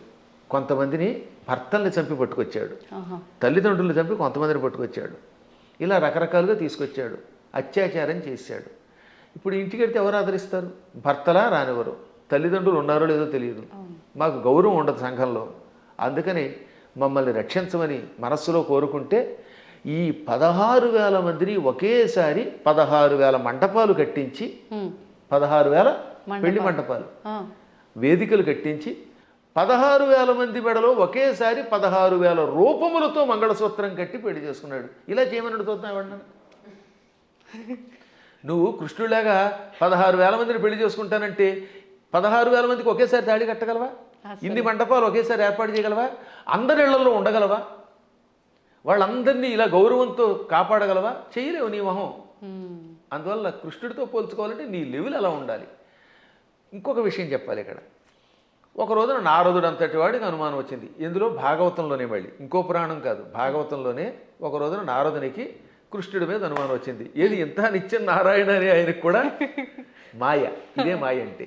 ఇప్పుడు మీరు నా ఎదురుగుండా కూర్చున్నా మీరు అప్పుడప్పుడు నన్ను కూడా సామాన్యుడని ఎలా మాయలో పడిపోతూ ఉంటారో అలాగా కృష్ణ పరమాత్ముడి నామస్మరణం చేసే నారదుడు కూడా కృష్ణుడిని సామాన్యుడు కదా, ఇంతమంది భార్యలతో ఎలా వేగుతున్నాడు, 16,108 మందితో ఎలా వేగుతున్నాడు పరిశీలించాలనిపించింది. ఇది మాయ అంటారు దీన్ని. అందుకని వెంటనే ముందు ఏం చేశాడు, రుక్మిణీ మాత ఇంటికి వెళ్ళాడు. రుక్మిణీదేవి ఇంట్లో ఇద్దరు రుక్మిణీదేవి గదిలో ఒక మంచం మీద కూర్చొని సరదాగా పాచికలు ఆడుకుంటున్నారు, జోదం ఆడుకుంటున్నారు. రావోయ్ నారద అన్నాడు ఆయన. ఓ నమస్కారం చేసి, ఇప్పుడు రుక్మిణి దగ్గర ఉన్నాడు కదా, ఇక్కడ నుంచి రెండో భార్య జాంబవతి దగ్గరికి వెడదాం. రెండో ఆవిడ జాంబవతి, 3 సత్యభామ. ఎందుకని శమంతకమణిని తీసుకురావడానికి వెళ్ళింది ముందు జాంబవతి దగ్గరికి. జాంబవతిని పెళ్లి చేసుకుని వచ్చాక ఆ తర్వాత సత్రాజిత్తుకి మణిస్తే 3వ భార్య సత్యభామ అయ్యింది. ఇప్పుడు ఏం చేశాడు, రెండో భార్య దగ్గరికి వెళ్ళాడు. అక్కడ కృష్ణుడు కనపడలేదు, జాంబవతి కనపడింది. అమ్మ జాంబవతి, ఈ కృష్ణుడు ఉన్నాడే ఆ రుక్మిణి దగ్గర అనేదో చెప్పబోతూ ఉంటే, ఏమిటి మహర్షి చెబుతున్నారు మా ఆవిడికి అని ఆవిడ పక్క నుంచి వచ్చేసాడు ఈయన. మా ఆయన ఇప్పటిదాకా నా పక్కనే ఉన్నాడు, నాకు జడేస్తున్నాడు, నువ్వేదో రుక్మిణి అంటున్నావు ఏమిటంది. అబ్బాయి లేదమ్మా, రుక్మిణి దగ్గరికి వెళ్లకుండా నీ దగ్గరికి వచ్చాడని చెప్పబోతున్నానని మాట మార్చి ఇక్కడి నుంచి సత్యభామ దగ్గరికి వెళ్ళాడు. అమ్మ సత్యభామ, నీకెన్ని కష్టాలు వచ్చాయి అనబోతూ ఉండగా, సత్యభామ ఏం కష్టాలు వచ్చాయి, మా ఆయన నాకు వంట చేసి పెడుతున్నాడు అండి. ఆ లోపల వంట చేసి పెడుతున్నాడు. ఇలా ఈయన రుక్మిణి, జాంబవతి, సత్యభామ, కాళింది, నాగ్నజితి, లక్షణ, సుదంత, భద్ర, ఈ 8 మంది పట్టమహిషులు, ఇంకా మిగిలిన 16,100 మంది. ఈ 8తో కలిసి 16,108. అందరి పేర్లు చెప్తాను, ఓ ఏడాది పడుతుంది మరి మీకు రాసుకోగలనండి వరసగా. వాళ్ళందరి పేర్లు నాకు తెలుసు, కంఠస్థం కూడా చేశాను. ఎవరికైనా ఓపిక ఉంటే ఓ ఎపిసోడ్ అంతా వాళ్ళ పేర్లు అలా చెప్పుకుంటూ వెళ్ళిపోతాను. ఒక్కొక్కళ్ళ పేర్లు 2 సుకేసిని, కేసిని, మంజస, సమంజస, పుంజస, ఇలా రకరకాల పేర్లు కొన్ని రిపీట్ అవుతూ ఉంటే కొద్ది తేడా ఉంటాయి. ఇంతమంది ఇళ్లల్లోనూ ఈ నారదుడు వెళ్ళడం, ఒక ఇంట్లో పాలు పితుకుతూ, ఓ చోట పాయసం చేస్తూ, ఓ చోట కాళ్ళు ఒత్తుతూ, ఓ చోట ఏమో ఇంకోటి చేస్తూ, ఓ చోట ఏమో ఇల్లు తుడుస్తూ, ఓ చోట సరదాగా ఆవిడతో పాచికలు ఆడుతూ, ఓ చోట ఏమో ఇంకో బంతి ఆడుతూ, అన్ని చోట్ల కనబడ్డాడు. పిచ్చెక్కిపోయింది నారదునికి. అంతే కదా మరి. ఇది భాగవతంలో నారదుడు కృష్ణుని పరీక్షించుట అనే ఘట్టంతో రాశారు భాగవతంలో. అప్పుడు ఆయనకి జ్ఞానోదయమై, నేను నిరంతర హరినామస్మరణం చేసిన వాడిని, నారాయణుడు సర్వాంతర్యామని తెలుసు. అసలు విష్ణు అనే శబ్దం మనకు అర్థం ఏమిటి, వ్యాపకశీలత్వాత్ విష్ణు, అంతటా వ్యాపించి నిండి ఉన్నవాడు గనక విష్ణు అని పేరు. ఆయన భక్తుణ్ణి ఆయన ఎక్కడున్నాడు, అక్కడున్నాడా లేదా అని పరిశీలించడం ఏమిటి అని అజ్ఞానంలో పడ్డానని గ్రహించి వెంటనే కాళ్ళ మీద పడి స్తోత్రం చేస్తాడు. అంటే నారదునికే మాయ కలిగితే ఇక మనకి రావడంలో ఆశ్చర్యం ఉంది. కాబట్టి అన్ని చోట్ల ఉంటాడు ఆయన. ఆయన స్థాయిని మనతో పోల్చుకుని ఆయన ఎలా ప్రవర్తిద్దామంటే, పులిని చూసి నక్క వాతలు ఎట్టుకుంటే వాతలు మిగులుతాయి, ఉన్న చర్మం పోతుంది, కానీ పులి మచ్చలు రావు. గురుగారు, ఇప్పుడు మీరు చెప్పిన దాన్ని బట్టి కృష్ణుడు ఆయన భార్యలతో ఉన్నది ఒక ఉదాహరణగా మాకు అర్థమవడం కోసం చెప్పినా అది వినటానికి అయితే చాలా బాగుంది. ప్రస్తుత రోజుల్లో నిజంగా భార్యాభర్తల బంధం అలా లేదని చెప్పాలి. అంటే అందరూ అని కాదు, కొంతమంది ఒక మిత్రుల్లా ఉండాలి అంటే సమయానికి తగ్గట్టుగా ఇద్దరు భార్యాభర్తలు అన్యోన్యంగా అలా ఉండాలి, కానీ అలా ఉండట్లేదు. ఎందుకని అంటారు? ఇప్పుడున్న కారణం ఏంటి చెప్పమంటారమ్మా, అసలు సగం సినిమాలే పాడి చేస్తున్నాయి కొంత, ఇప్పుడు సినిమాలు మరికొంత. మనుష్యులలో ఆర్థిక స్వాతంత్రం వచ్చేసింది. పిల్లల్ని చిన్నప్పటి నుంచి గారంగా పెంచడం తల్లిదండ్రులు చేస్తారు, సందేహం లేకుండా పెంచాలి. కానీ అదే సమయంలో భార్యాభర్తల బంధం ఒకరితో ఒకరు ఎంత జాగ్రత్తగా ఉండాలి, క్షణికోద్రేకాలతో కోపాలు తెచ్చుకొని తిట్టుకోకూడదనేది చిన్నప్పటి నుంచి చెప్పట్లేదు కదా. ఇప్పుడు పూర్వం రుక్మిణీ కృష్ణుల కథ, సీతారాముల కథలు చిన్నప్పటి నుంచి నూరిపోసి ఏదన్నా చిన్న చితక గొడవలు వస్తాయి. భార్యాభర్తలకు తగాదాలు లేకుండా ఎలా ఉంటాయి. సతీదేవి కూడా శివుడి మాట వినకుండా వెళ్ళిపోయిందా లేదా? ఒక్కసారి సతీదేవి శివుడు వద్దంటున్నా వినిపించుకోకుండా పుట్టింటికి చూడడానికి యజ్ఞానికి వెళ్ళింది, శరీరం విడిచిపెట్టింది. భర్తకు దూరం అయితే చివరికి మిగిలేదు అదే. డబ్బు సంపాదించవచ్చు, నువ్వు ఇంకేదైనా పలుకుబడితో ఉండొచ్చు, కానీ భార్యాభర్తలు ఇద్దరు ఐకమత్యంతో ఉండడం వల్ల వచ్చే ఆనందం వేరనే కథలు చెప్పేవారు పూర్వం. మా చిన్నప్పుడు ఇలాంటి కథలే చెప్పేవారు. అందువల్లే పూర్వం ఒకసారి పెళ్లి చేసుకుంటే యావత్ జీవితం వాళ్లే దంపతులు. ఇప్పుడు 16 రోజుల పండుగ గడిస్తే గొప్ప. తొలినాడు ఏదో హడావిడి, మలినాడు మడావిడి అన్నట్టుగా అయిపోతుంది. 16 రోజుల తర్వాత మళ్ళీ ఇద్దరు విడిపోతున్నారట. కొట్టుకోవడాలు, తిట్టుకోవడాలు, ఇవన్నీ కొంత తల్లిదండ్రుల యొక్క పెంపకం లోపం, కాల ప్రభావం, మీడియా ప్రభావం అన్నీ ఉన్నాయి, ఒకదాని మీద ఒకటి పడుతున్నాయి. కానీ దైవానుగ్రహం వల్ల మళ్ళీ పూర్వపు లక్షణం వస్తుందని నాకు నమ్మకం. అందువల్ల నా ఉద్దేశంలో చిన్నప్పటి నుంచి పిల్లలకి చక్కని కథలు చెప్పాలి. వస్తాయి తగాదాలు నాయన, కానీ అయినా కలిసి ఉండండి. ఎప్పుడైనా భార్య కోపం వచ్చినప్పుడు భర్త తగ్గాలట, భర్త కోపం వచ్చినప్పుడు భార్య తగ్గాలి.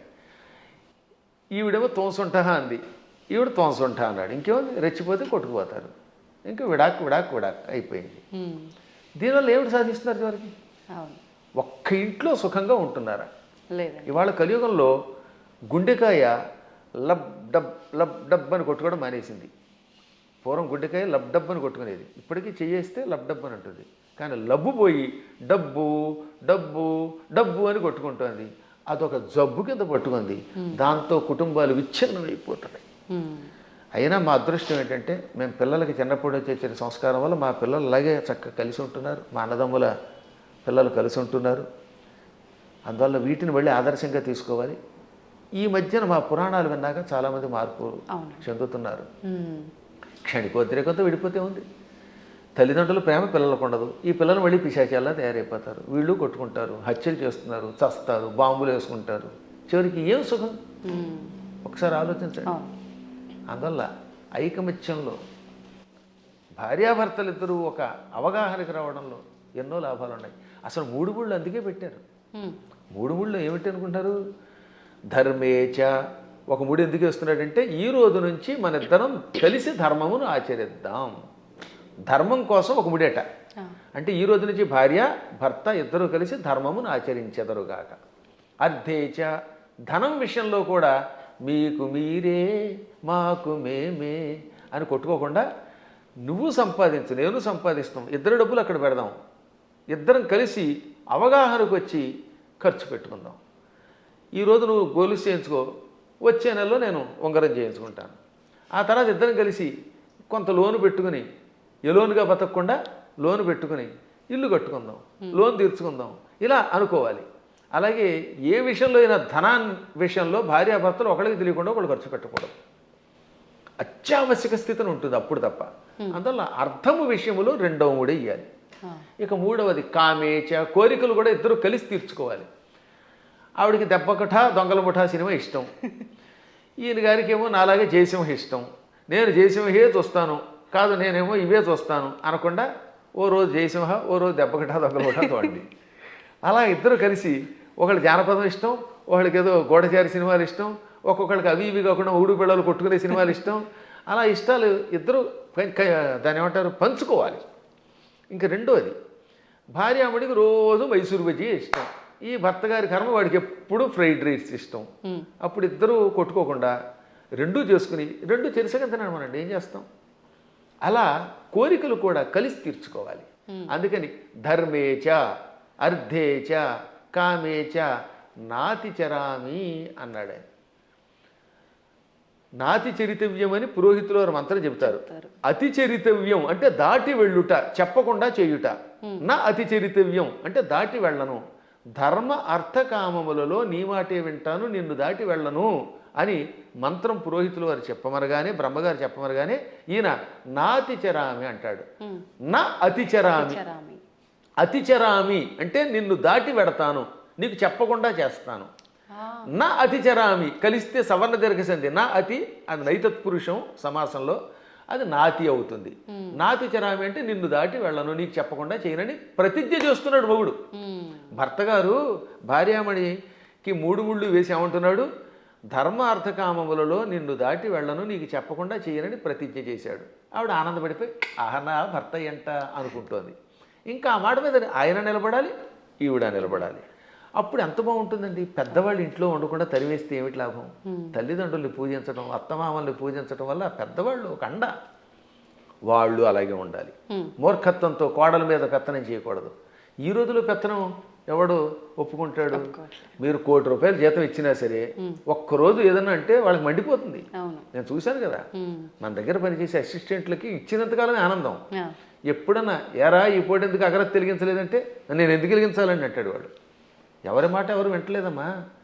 మేము చూస్తున్నా, నాకంటే మీకు బాగా తెలుస్తుంది. ఎందుకంటే మేము కొంచెం పురాణం రంగంలో ఉంటాం. మా దగ్గరకు వచ్చిన వాడు ఎక్కడికి పోడు. కానీ మీరు చూస్తారు ఛానల్స్ ఉన్నాయి అనుకుందాం. ఛానల్స్లో పైవాడు ఏదనంటే మర్నాడే ఉద్యోగం మానేడు ఇంకో ఛానల్. ఇది కాదు అది, అది కాదు ఇది. బోల్డ్ స్టూడియోలు, బోల్డ్ యూట్యూబ్లు, బోల్డ్ యూట్యూబ్లు ఎవడో వినడం. అలాంటి చోట కొంచెం జాగ్రత్తగా అవగాహనతో ఉండాలి. అప్పుడు కుటుంబాలు నిలబడతాయి, పిల్లలు బాగుపడతారు. మన పిల్లల కోసమైనా బాగుపడద్దా? గురుగారు, ఇప్పుడు మీరు ఇందాకే అన్నారు, నేను మళ్ళీ ఆ ప్రశ్నే అడుగుతున్నాను. అంటే పెంపకం కరెక్ట్గా లేదు అని అంటే మిగతా మతాలలో కనుక తీసుకుంటే చిన్నప్పటి నుంచే వాళ్ళ గ్రంథాలని, ఆ గ్రంథంలో ఉన్న జ్ఞానాన్ని వాళ్ళకు చదువు తర్వాత చదువుకి ముందర ఒక గంట అది ఒక క్లాస్ లాగా పెట్టి అలాంటివి చేపించే విధానం చూస్తున్నాం. మన దగ్గరకు వచ్చేసరికి ఈ మధ్య కాలంలో ఎక్కువగా ఇలాంటి పెద్దవాళ్ళు చెప్తుంటే వింటున్నారు. అది ఎంతవరకు వింటున్నారు, ఎవరు వింటున్నారు అంటే పెద్దవాళ్ళే వింటున్నారు. దానికి గంట అరగంట చెప్పడం కదా వాళ్ళు క్రూరత్వం నేర్పిస్తారు చిన్నప్పటి నుంచి. అది తప్ప ఇంకోటి లేదు. కొన్ని మతాలు ఉన్నాయి, వాడి మతం పొద్దు నుంచి సాయంత్రం దాకా నూరిపోయటం, తేడా వస్తే ఇతర మతస్థుల్ని చంపడానికి ప్రయత్నిస్తారు. అంత మూఢత్వంతో బోధించవలసిన అవసరం కలియుగంలో మనకు కూడా వచ్చింది. ఇప్పుడు మనం బోధించట్లేదు. పిల్లలు బొట్టు పెట్టుకోకపోతే ఒప్పుకుంటున్నాం మనం. పిల్లలు గొడ్డలిప్పు తిరుగుతామంటే తిరుగు అంటున్నాం మనం. స్వేచ్ఛ కాదనట్లేదు, ఎవరి బట్టలు వాళ్ళవే. కానీ కొంతైనా మనల్ని రక్షించుకునేలా చేసుకోవాలి. ఇప్పుడు ఎవరి స్వేచ్ఛను ఎవరు కాదంటారు? ఎవరి ఇష్టమైన బట్టలు వాళ్ళే కట్టుకుంటాం. నాకు కాషాయమే ఇష్టం, నేను ఒక రకమైన సన్యాసి జీవితం గడుపుతున్నాను, కుటీచక జీవితం అని చెప్పి నేను ఇలా చేస్తాను, మీరు అలా చేయండి కాదని అంటారు. కానీ కొంత జాగ్రత్త వహించాలి. అందుకని చిన్నప్పటి నుంచి పిల్లలు ఏం చేయాలంటే, మనం మన పిల్లల మీద ఎంత ప్రేమ ఉన్నా బొట్టు పెట్టుకోకపోతే, విభూతి పెట్టకపోతే, లేదా నీ సంప్రదాయంలో ఊర్ధపుండ్రం పెట్టకపోతే ఆ పూట అన్నం పెట్టకు. కఠోరంగా ఉండాలి వాళ్ళలాగే, ఇతరులాగే. అలా అన్నం పెట్టే ముందు బొట్టు ఉంటేనే అన్నం పెట్టామనుకోండి, వాడు చిన్నప్పటి నుంచి బొట్టు పెడతారు. కానీ మనం అబ్బబ్బా సర్వమత సమానత్వం అంటే ఎక్కడ సర్వమత సమానత్వం? వాడు ప్యాంట్లు ఇప్పి కాల్చి చంపేశారు మొన్న పెహల్గాంలో. అంత క్రూరత్వంగా ఉంటున్నారు వాళ్ళు. కాబట్టి చిన్నప్పటి నుంచి మనం కూడా నేర్పవలసిందే. ప్రతిదినము భారత భాగవత కథలు, శివాజీ మహారాజు లాంటి వాళ్ళ కథలు చెప్పవలసిందే. ప్రతిదినము ఏదో ఒక స్తోత్రం ఎంతోసేపు చదవవలసిందే. అది చదివితేనే వాడు స్కూల్కి వెళ్ళాలి, అది చదివితేనే వాడికి అన్నం పెట్టాలి, అది చదివితేనే వాడికి ఏదైనా చేయాలి. అది చదవనంత వరకు వాడికి టీవీ కూడా పెట్టకూడదు. ఇలా మనం 10 ఏళ్ళు అలవాటు చేసామనుకోండి చిన్నప్పుడు, ఇంకా తర్వాత వాడు అలవాటు అయిపోతాడు. మా చిన్నప్పుడు మా నాన్నగారు పురాణములు చెబుతూ ఉంటే ఆయన మంచి కంఠంతో చక్కగా స్పష్టంగా చెబుతూ ఉంటే విని మేము ఇంకా అక్కడ దాని మీద ఆసక్తి పొందామా లేదా? అవునండి. అందువల్ల తల్లిదండ్రులు పిల్లలకి అది నేర్పాలి. ఇప్పుడు ఈ మతమును, మన మతమును మన పిల్లలకి నేర్పడం అనేది ఉందే, అది ఇంకో దానికో కాదు, కనీసం బ్రతకడానికి అవసరం అయిపోయింది. నువ్వు బతకాలంటే నేర్చుకోవాల్సిందే. లేదా ఆ మతం మారు, లేదా చంపేస్తాడు. భవిష్యత్తులో ఒకటే, నీ మతమును అనుసరించి నువ్వు గట్టిగా నిలబడకపోతే వాళ్ళ మతంలోకైనా వెళ్ళాలి, లేదా వాళ్ళ చేతిలో చావాలి. రెండే మిగిలాయి. చావలేము, ఆ మతంలోకి మారలేము, మధ్యలో బతకడానికి లేదు. కాబట్టి హిందువులారా, ఎవరేమనుకున్నా సూటిగా స్పష్టంగా మీకు చెబుతున్నాను, హిందువుల ఐకమత్యంతో ఉండడం ఇప్పుడు వాళ్ళ బ్రతుకు కోసం అవసరం. మీరు మీ పిల్లలకి చిన్నప్పటి నుంచి మన ధర్మాన్ని నూరిపోయండి. మన గురువుల దగ్గరికి తీసుకెళ్ళండి, ఆలయాలకి తీసుకెళ్ళండి. శని ఆదివారాలు వచ్చాయంటే వెళ్ళి తెరవలసిందే గుడికి. మీ పిల్లలకి బొట్టు పెట్టుకోకపోతే, రామ అనకపోతే, కృష్ణ అనకపోతే, శివ అనకపోతే అన్నం పెట్టకండి. అలా నేర్పకపోతే భవిష్యత్తులో మీకు ఏ విధమైన దిక్కు ఉండదు, మిమ్మల్ని రక్షించేవాడు లేడు. బాగుపడతారా? నా మాట వినండి, లేదా పొండి కర్మపుణ్యం పాలై అని ఎంత గట్టిగానో చెబుతున్నానమ్మా. ఇటువంటివి చాలా అవసరం. ఇవాళ మీ బొట్టు వాళ్ళు ఇంకా ఈ ధర్మాన్ని ప్రోత్సహిస్తున్నారు కనుక. గురుగారు, ఇప్పుడు మీరు చెప్పారు బొట్టు పెట్టుకోమని మీ పిల్లలకు నేర్పండి అని. ఇప్పుడు మా జనరేషన్ వాళ్ళని తీసుకుంటే మీరు చెప్పేవి వింటే మాకు కొన్ని అర్థమవుతాయి, కొన్ని అంతవరకే మాత్రమే తెలుసు, మాకు ఆ జ్ఞానం మాత్రమే, దానికి ముందర వెనక ఇంకేముందనే తెలియదు. ఇప్పుడు అన్నారు బొట్టు పెట్టుకోవాలమ్మా, అది మన ధర్మం అని చెప్పి. నేను వెళ్ళి ఇప్పుడు అదే సేమ్ నా పిల్లలకి చెప్పాను అనుకోండి, అవును బొట్టు పెట్టుకోవడం మన హిందూ ధర్మంలో ఉంది, అసలు ఎందుకు పెట్టుకోవాలి, దాని వెనకాల రీజన్ ఏంటి అడిగితే మా బోటి వల్ల అసలు మేము చెప్పలేకపోతున్నాము. ముందు ఒకటి చెప్పండి వాళ్ళకి. ఇప్పుడు ఆ పెహల్గాంలో ఎందుకు కాల్ చేశారు? వాళ్ళ మతంలో లేరని, అంతేనా? దానికి ఏమన్నా రీజన్ ఉందా? ఇప్పుడు నువ్వు బొట్టు పెట్టుకుంటూ ఇలా ఐకమత్యంతో 10 మంది కలిసి ఉండకపోతే రేపు పొద్దున్న నువ్వు మా వాడివి కాదని చంపేస్తారు. కాబట్టి ఒకటి ముందు మన ధర్మం బతకడానికి అవసరం చెప్పండి. రెండోది ఈ కనుబొమ్మల మధ్యలో బొట్టు పెట్టుకుంటే ఒకటి అందం. ఇప్పుడు మీరు ఆ కాస్త బొట్టు తీసేసి ఉంటే మీ మొహం చూడలేం, అదో రకంగా కనపడతారు, పిశాచపు మొహంలో ఉంటుంది. బొట్టు పెట్టుకుంటే సౌందర్యం. తర్వాత ఈ కనుబొమ్మల మధ్యలో జ్ఞాపక శక్తి పెంచడానికి చాలా ఉపయోగపడుతుంది. రోజు నిత్యం ఈ చూపుడు వేలుతోటి బొట్టు పెట్టుకోగా ఒత్తిడికి జ్ఞాపక శక్తి పెరుగు, చురుకుతనం పెరుగుతుంది. కొంతకాలం అబ్జర్వ్ చేయండి మీరే. ఇప్పుడంటే కెమికల్స్ వచ్చాయి, స్టిక్కర్స్ వచ్చాయి, కానీ పూర్వం కుంకుమ అంటే కుంకుమ పెట్టుకుంటే దానివల్ల ఆడవాళ్ళలో ఒక రకమైన జ్ఞాపక శక్తి, ఇంట్లో ఏ మూల ఏ వస్తువు పెట్టినామో వాళ్ళకి గుర్తున్నట్టుగా ఎవరికి ఉండదు. పోపుల డబ్బాలో ఫలానా దాంట్లో కందిపప్పు ఉంది, దాంట్లో పెసరపప్పు ఉంది, ఆవాలు ఉన్నాయని ఎలా గుర్తుపెట్టుకున్నారమ్మా వాళ్ళు అవధానులు. మేము పద్యాలు గుర్తుపెట్టుకున్నట్టుగా అది బొట్టు వల్లే వస్తుంది. జుట్టు చక్కగా కొబ్బరి నూనె రాసుకుని దువ్వుకుంటూ ఉంటే జుట్టు ఊడిపోకుండా ఉంటుంది. ఇప్పుడు కొబ్బరి నూనె ఎందుకు రాసుకోవాలంటున్నారు? అందుకని కొబ్బరి లేదు, రబ్బరి లేదు, శుభ్రంగా నున్నగా అయిపోతుంది. దానికోసం మళ్ళీ బోర్డు ఖర్చు పెడుతున్నారు. అవునా? కాబట్టి పేలు పట్టకుండా ఆరోగ్యంగా ఉండదు, తలనొప్పి తగ్గుతుంది. ఇప్పుడు మీకు తలనొప్పులు ఎక్కువ ఎందుకు వస్తున్నాయంటే కేవలం నూనె రాసుకోకపోవటం, వారానికి ఒకసారి కుంకుడుకాయలతో తలంటుకుపోవడం వల్ల హెడ్ఏకులు వచ్చి దానికోసం మందులు వాడి, ఈ మందుల వల్ల ఇంకో రోగం వచ్చి మోకాలు నొప్పి వచ్చి, మోచేయి నొప్పి వచ్చి గట్టిగా నడవలేరు, కూర్చోలేరు. అందుకని లిఫ్ట్లు పెట్టవలసి వస్తుంది. మేము పైకి కిందకి 4 అంతస్తులు రోజుకి 8 సార్లు దిగుతున్నాను. నేను ఇంతవరకు లిఫ్ట్ ఎక్కలేదు తెలుసా? ఇప్పుడు మీరు పైకి వచ్చిన ఈ భవనంలో నేను ఇంతవరకు లిఫ్ట్ ఎక్కలేదు ఒక్కనాడు కూడా. నేను ఒకడికి లిఫ్ట్ ఇవ్వాలి కానీ నాకు ఒకటి లిఫ్ట్ ఇవ్వడం ఏమిటి యంత్రం? అందువల్ల నేను నడిచి వస్తున్నాను. అది కారణం ఏంటంటే తలంటుకోవటం, కొబ్బరి నూనె రాసుకోవటం, ఒంటికి అప్పుడప్పుడు తైలమర్దనం చేసుకుని శుభ్రంగా అభ్యంగన స్నానం చేయటం, బొట్టు పెట్టుకోవడం, ఈ సంప్రదాయాలు ఆరోగ్యాన్ని ఇస్తాయి. మన సంప్రదాయాలన్నీ ఆరోగ్య సూత్రాలే.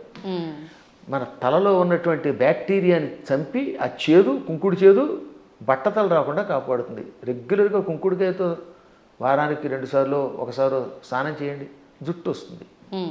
షాంపూలు పెట్టండి, వెంటనే ముందు తెల్లని రంగు క్యాంప్ వేస్తుంది షాంపూ వల్ల, అందుకే తెల్లబడిపోతాయి. ఆ తర్వాత ఈ తెలుపు బాగు చేయడానికి మళ్ళీ రంగు వేయాలి. ఆ రంగు వేసేసరికి మొత్తం జుట్టు ఊడిపోయి చుట్టూతో 4 వెంట్రుకలు దానికి రంగు వేయటం, లేదా మళ్ళీ విగ్గులు పెట్టుకోవడం, ఎన్ని గొడవలు వస్తున్నాయి. కాబట్టి మన సంప్రదాయంలో అన్ని ఆరోగ్యానికి పనికొచ్చేవి. అయినా కొన్ని విషయాల్లో ఇంకెందుకు అడగకూడదండి. నేను ఎందుకు పుట్టానంటే ఏం చెబుతావు? మనం పుట్టామా లేదా? ఆ పుట్టడానికి మన కారణం మన చేతిలో లేదు. అది మన కర్మ ఏది ఉందో మనకు తెలియదు. కాబట్టి నువ్వు ఎందుకు పుట్టావు, నువ్వు ఎందుకు అన్నం తింటావు? అన్నం తిన్నంతకాలం, నువ్వు పుట్టినంతకాలం, నువ్వు పరిగెడుతున్నంతకాలం నువ్వు కొట్టెట్టుకోవాల్సిందే. కొన్నింటికి ఇంకా లేదు, నువ్వు లాగి కొట్టించుకోవటమే. దెబ్బ కనపడుతుందా? దేవుడు ఎక్కడున్నాడో చూపించమని అడిగట్టు వెనకడికి. లింగ పురాణంలో ఒక నాస్తికుడు వచ్చి దేవుడు లేడు, ఉంటే చూపించన్నట్ట. వెంటనే గురువుగారు లాగి గోపేదుడు కొట్టాడు. బాబోయ్ అన్నాడు. ఏం బాబోయ్ ఎందుకు అన్నావు అంటే బాధ అన్నాడు. ఏది బాధ చూపించన్నాడు. లాగి గోపేది కొడితే బాధ కలిగింది అన్నాడు. బాధ ఏది చూపించంటే బాధ ఎలా చూపిస్తామండి, లోపల ఉంటుందన్నట్ట. అలాగే దేవుడు కూడా అంతటా ఉన్నాడురా. ఈ బాధలో, ఆనందంలో, వెలుతురులో, జలంలో ఉన్నది ఆ చైతన్యమే. అది లేకుండా పుట్టావు. లేకపోతే ఎముకల పోగు, ఆ ఎముకల పోగు మీద మళ్ళీ రకరకాల నరాలు, ఆ నరాలను అంటి పెట్టుకుని చీము, నెత్తురు, మాంసం, కండరాలు, మోకాళ్ళల్లో గుజ్జు, మా చేతుల్లో గుజ్జు, కళ్ళల్లో, గుడ్లల్లో చూపు, ఇవన్నీ పెట్టి పైన చర్మం పెట్టి ఓ సౌందర్యం ఇచ్చాడు ఈ శరీరానికి. ఒక్కసారి ఆశ్చర్యంగా ఉంటుంది మనకి. దీని కింద ఎన్ని నాడులు, మనం తిన్న అన్నం గిలకొట్టబడి జీర్ణమై రక్తంగా మారుతుందా, ఆ రక్తం వీటన్నిటికుండా ప్రవహిస్తున్నదా. అసలు ఎంత అద్భుతమైన యంత్రం. ఈ యంత్రాన్ని ఇంకెవడన్నా రీప్లేస్ చేయగలడా? మోకాళ్ళ చెప్పులు మారిస్తే ఒరిజినాలిటీ ఎక్కడ ఉంటుంది? వంగలేవు, కూర్చోలేవు నువ్వు. ఈ ముక్కు మారిస్తే దీంట్లో ఉన్న ఉండవు. ఇటువంటి శరీరం ఒక్కసారి స్తంభించిపోతే ఎందుకు పనికిరాకుండా అయిపోతే అది ఎందుకు పనికిరాకుండా కుళ్ళిపోతుంది. మళ్ళీ దీన్ని కుళ్ళిపోయి పాడైపోవడానికి వీలుగా లోపల బ్యాక్టీరియా పెట్టాడు. పురుగులు వచ్చి తగలబెట్టకపోతే, కాల్చకపోతే ఈ శరీరం కొంతకాలం అలా మూలండిపోతే లోపల కొత్త పురుగులు పుట్టి దీన్ని తినేసి మళ్ళీ అవి నాశనం అయిపోతాయి. శుద్ధి చేసి వెళ్ళిపోతుంది అది. అటువంటి ఈ అస్థిపంజరాన్ని దీని మీద ఇన్ని రకాలైన విశేషాలని పెట్టి సృష్టి కొంతకాలం నడిపిస్తూ మళ్ళీ వీడు వెళ్ళిపోయాక ఎక్కడికి వెళ్ళాడో తెలియకుండా చేసే అపూర్వమైన ఆ అద్భుత దివ్యశక్తే పరమాత్మ అంటే. కాబట్టి వాడు అంతటా ఉన్నాడు. పిల్లలకి పిడివాదం కాకుండా చిన్నప్పటి నుంచి కనుక నేర్పితే 8 ఏళ్ళు వచ్చాక మనం నేర్పలేము. బై బర్త్ చిన్నప్పటి నుంచి బొట్టు, బొట్టు, కట్టు, వాడికి స్తోత్రాలు నేర్పాలి. ఇప్పుడు నేను ఉదాహరణ చూస్తాను. మా మనవడు ఉన్నాడు, మా మనవరాలు ఉండేది. వాళ్ళు రామ అనకుండా అన్నం తినరు. వాళ్ళ అమ్మ నాన్న అలా పెంచుతున్నారు. శివాజీ మహారాజుకి జై అంటాడు మా మనవడు వచ్చి కత్తి తీసి. ఆ శివాజీ కథలు నేర్పారు. ఆ రకంగా చిన్నప్పటి నుంచి నేర్పితే ఖచ్చితంగా ఈ మార్గంలో వస్తారు. నేర్పినారని దరిద్రులు కొంతమంది ఉంటారు, కొంతమంది క్రూరులు. ఆ కమ్యూనిస్టులు మనమేం బాగు చేయలేము. వాళ్ళు నికృష్టులు, వాళ్ళ పక్కన వదిలేద్దాం, అది వాళ్ళ కర్మ. కానీ ముందు మన ప్రయత్నం మనం చేయాలి. గురుగారు, ఇప్పుడు మీరు ఇందాక అన్నట్టుగా పిసినారి కానివ్వండి, ఇలాంటి మూర్ఖులు నాస్తికులు కానివ్వండి, ఇదంతా అంటే వాళ్ళ కర్మను బట్టే వచ్చారు అనుకోవచ్చా? మరి లేదు అంటే ఇప్పుడు మీరు చెప్పినట్టుగా పెంపక లోపము అలా కూడా అనుకోవచ్చా? దీనిలో చాలా పనిచేస్తాయి. పెంపకంలో కొంత లోపం, వాళ్ళ పూర్వకర్మలు కొన్ని, చుట్టుపక్కల వాతావరణం కొన్ని, పరిస్థితులు కొన్ని, ఇవన్నీ కర్మల యొక్క ఫలితాలు.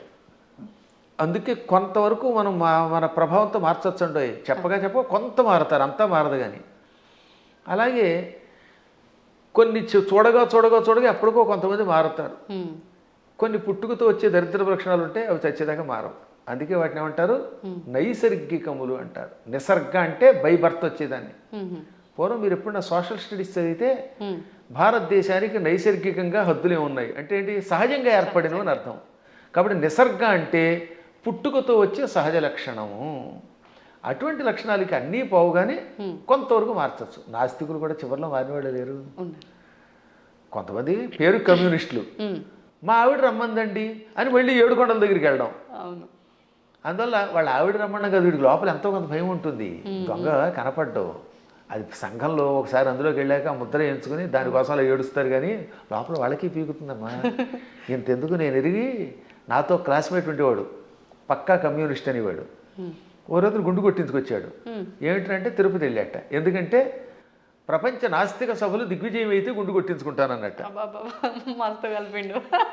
అది వ్యవహారం. కాబట్టి ఇలాంటి వాళ్ళు కూడా ఉంటారు. అది పూర్వం ఒక సామెత ఉండేది, round at stage, flat at home అని. అంటే భూమి గుండ్రంగా ఉందనేమో వేదిక వచ్చి చెప్తాట, ఇంట్లోకి వచ్చాక లేదు బల్లపరుపుగా ఉందంటాట. అంటే ఇంట్లో ఒకటి బయట ఒకటి అనమాట. బయట 4తోటేమో round at stage, flat at home అని మా చిన్నప్పుడు సామెత ఉండేది. ఇది వేదికల మీద పూర్వం ఇంగ్లీష్లో మాట్లాడేవారు కదా, వాళ్ళు ఇలా మాట్లాడేవారు అనమాట. అప్పట్లో ఇంగ్లీష్ వాళ్ళ టైంలో అంతా ఇంగ్లీషే ఉపన్యాసం. ఆ ఉపన్యాసాల్లో చిలకవర్తి లక్ష్మీ నరసింహం గారి దగ్గరికి ఒక ఆయన వచ్చాడు. ఆయన పేరు బిపిన్ చంద్రపాల్. బిపిన్ చంద్రపాల్ ఉపన్యాసంలో మాట ఇప్పుడే చెప్పింది. ఆయన ఇంగ్లీష్లో అనర్గళంగా మాట్లాడుతూ, హిందువులు అలా చేస్తున్నారు, బయటకు వచ్చినప్పుడు ఒక రకంగా, ఇంట్లో ఉన్నప్పుడు ఒక రకంగా ఏడుస్తారు, అలా ఉండకండి, ఇంట్లోనూ బయట హిందువుల్లో ఉండండి అని చెప్పడానికి ఆయన మంచి మాట చెప్పాడు ఆయన. కాబట్టి మనం ఏది నమ్మేమో అది చెయ్యాలి చివరిదాకా. అజ్ఞానంతో కూడినవి చేయకుండా ఉండాలి. సరే, ఏది ఏమైనప్పటికీ ముందు పిల్లల్ని మన మార్గంలో మనం పెంచుతామమ్మా. విన్నారా బాగుపడతారు, వినకపోతే మనం ఏం చేయగలుగుతాం? గుర్రాన్ని తీసుకెళ్ళగలం, మంచినీళ్ళు తాగించలేం కదా. అందువల్ల అలా చేయడానికి ప్రయత్నిద్దాం. మళ్ళీ భగవంతుడు అనుగ్రహించినప్పుడు ఇంకోసారి కలుసుకుందాం. గురుగారు, ఒక చిన్న సందేహం. క్రిందటిసారి మనం చేసిన వీడియోలో విశుక్ర ప్రాణహరణ వారాహి వీర్యనందిత అని చెప్పి మీరు శ్లోకం చెప్పడం జరిగింది లలితా సహస్రనామాల్లోంచి. అది చాలామంది విషంగ ప్రాణహరణ అని చెప్పి కామెంట్లలో కూడా పెట్టడం జరిగింది. అసలు ఏంటండి వాస్తవం ఏంటి? ఇక్కడ 2 రకాలు. అది జ్ఞానంతో పెడితే పర్వాలేదు, ఎవడో చెప్పింది విని పెడితే అది వాడి కర్మ, మనం ఏం చేయలేం అనుకోండి. లలితా సహస్రనామానికి వ్యాఖ్యానం రాయాలంటే ముందు వాడికి స్వతసిద్ధమైన ఉపాసన ఒకటి ఉండాలి. ఏముండాలి? ఉపాసన. 2 సంస్కృత పాండిత్యం ఉండాలి. ఈ 2 లేని వాడు వ్యాఖ్యానం చేస్తే మనం పట్టించుకోక్కర్లేదు. ఆ తప్పు అన్నారనే, ఆ తప్పు అన్నవాడు వాడు తప్పుడు మనిషి. ఆ తప్పు కాదు, పాఠాంతరం అనాలి. దాన్ని ఏమనాలి? పాఠాంతరం. కొంతమంది ఇది తప్పండి అని. ఇంతకీ ఇది మీరు ఎప్పుడు నన్ను అడిగింది ఏంటంటే వారాహి దేవత గురించి అడిగారు. అందులో భాగంగా ఈ నామానికి కూడా అర్థం చెప్పాను.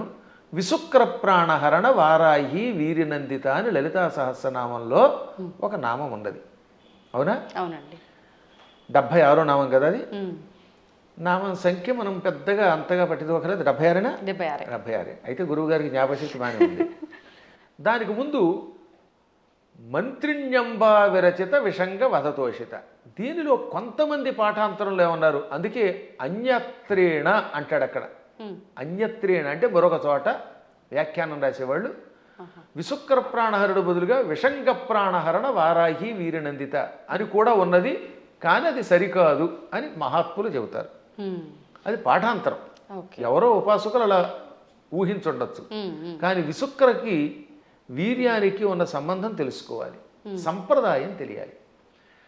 దానికంటే ముందు నేను లలితా సహస్రనామానికి భాష్యం రాశాను ఐశ్వర్యోగం అనే పేరుతో. నేను విశుక్ర ప్రాణహరణ వారాహి వీరనందిత అనే పాఠాంతరమే సేకరించాను. మాకు ముందు శ్రీ చంద్రశేఖర భారతీ స్వామి వారు ఉన్నారు. వారెవరో తెలుసుగా మీకు? శృంగేరి పీఠాధిపతులు. ఇప్పుడున్న శృంగేరి పీఠాధిపతులు భారతీ తీర్థస్వామి వారు, ఉత్తర పీఠాధిపతులు శ్రీ విధుశేఖర భారతీ స్వామి వారు. ఈ భారతీ తీర్థస్వామి వారికి ముందు అభినవ తీర్థ మహాస్వామి వారు ఉండేవారు. వారికి ముందు శ్రీ చంద్రశేఖర భారతీ స్వామి వారు. అర్థమైందా? ఆ స్వామి వారి దగ్గర మేము దీని ప్రస్తావన మా నాన్నగారు తీసుకొచ్చారు. నేను వెళ్ళింది భారతీ తీర్థస్వామి వారు చూశాను, అభినవ తీర్థస్వామి వారు కూడా చిన్నప్పుడు చూశాను, నాకు పెద్ద తెలియదు. భారతీ తీర్థస్వామి వారు మహానుభావులు, అజ్ఞానాంజాహ్నవీ తీర్థమే అయిన ఆ మహాత్ముల ఆశీస్సులు నాకు చాలాసార్లు లభించాయి. నేను దాదాపు అందరి పీఠాధిపతుల దగ్గరికి వెళ్ళాను ఉపాసన విషయం తెలుసుకోవడానికి. ఇప్పుడు కంచిపీఠం శ్రీ విజయేంద్ర సరస్వతి స్వామి వారు నేను కనబడితే గుర్తుపెట్టేస్తారు.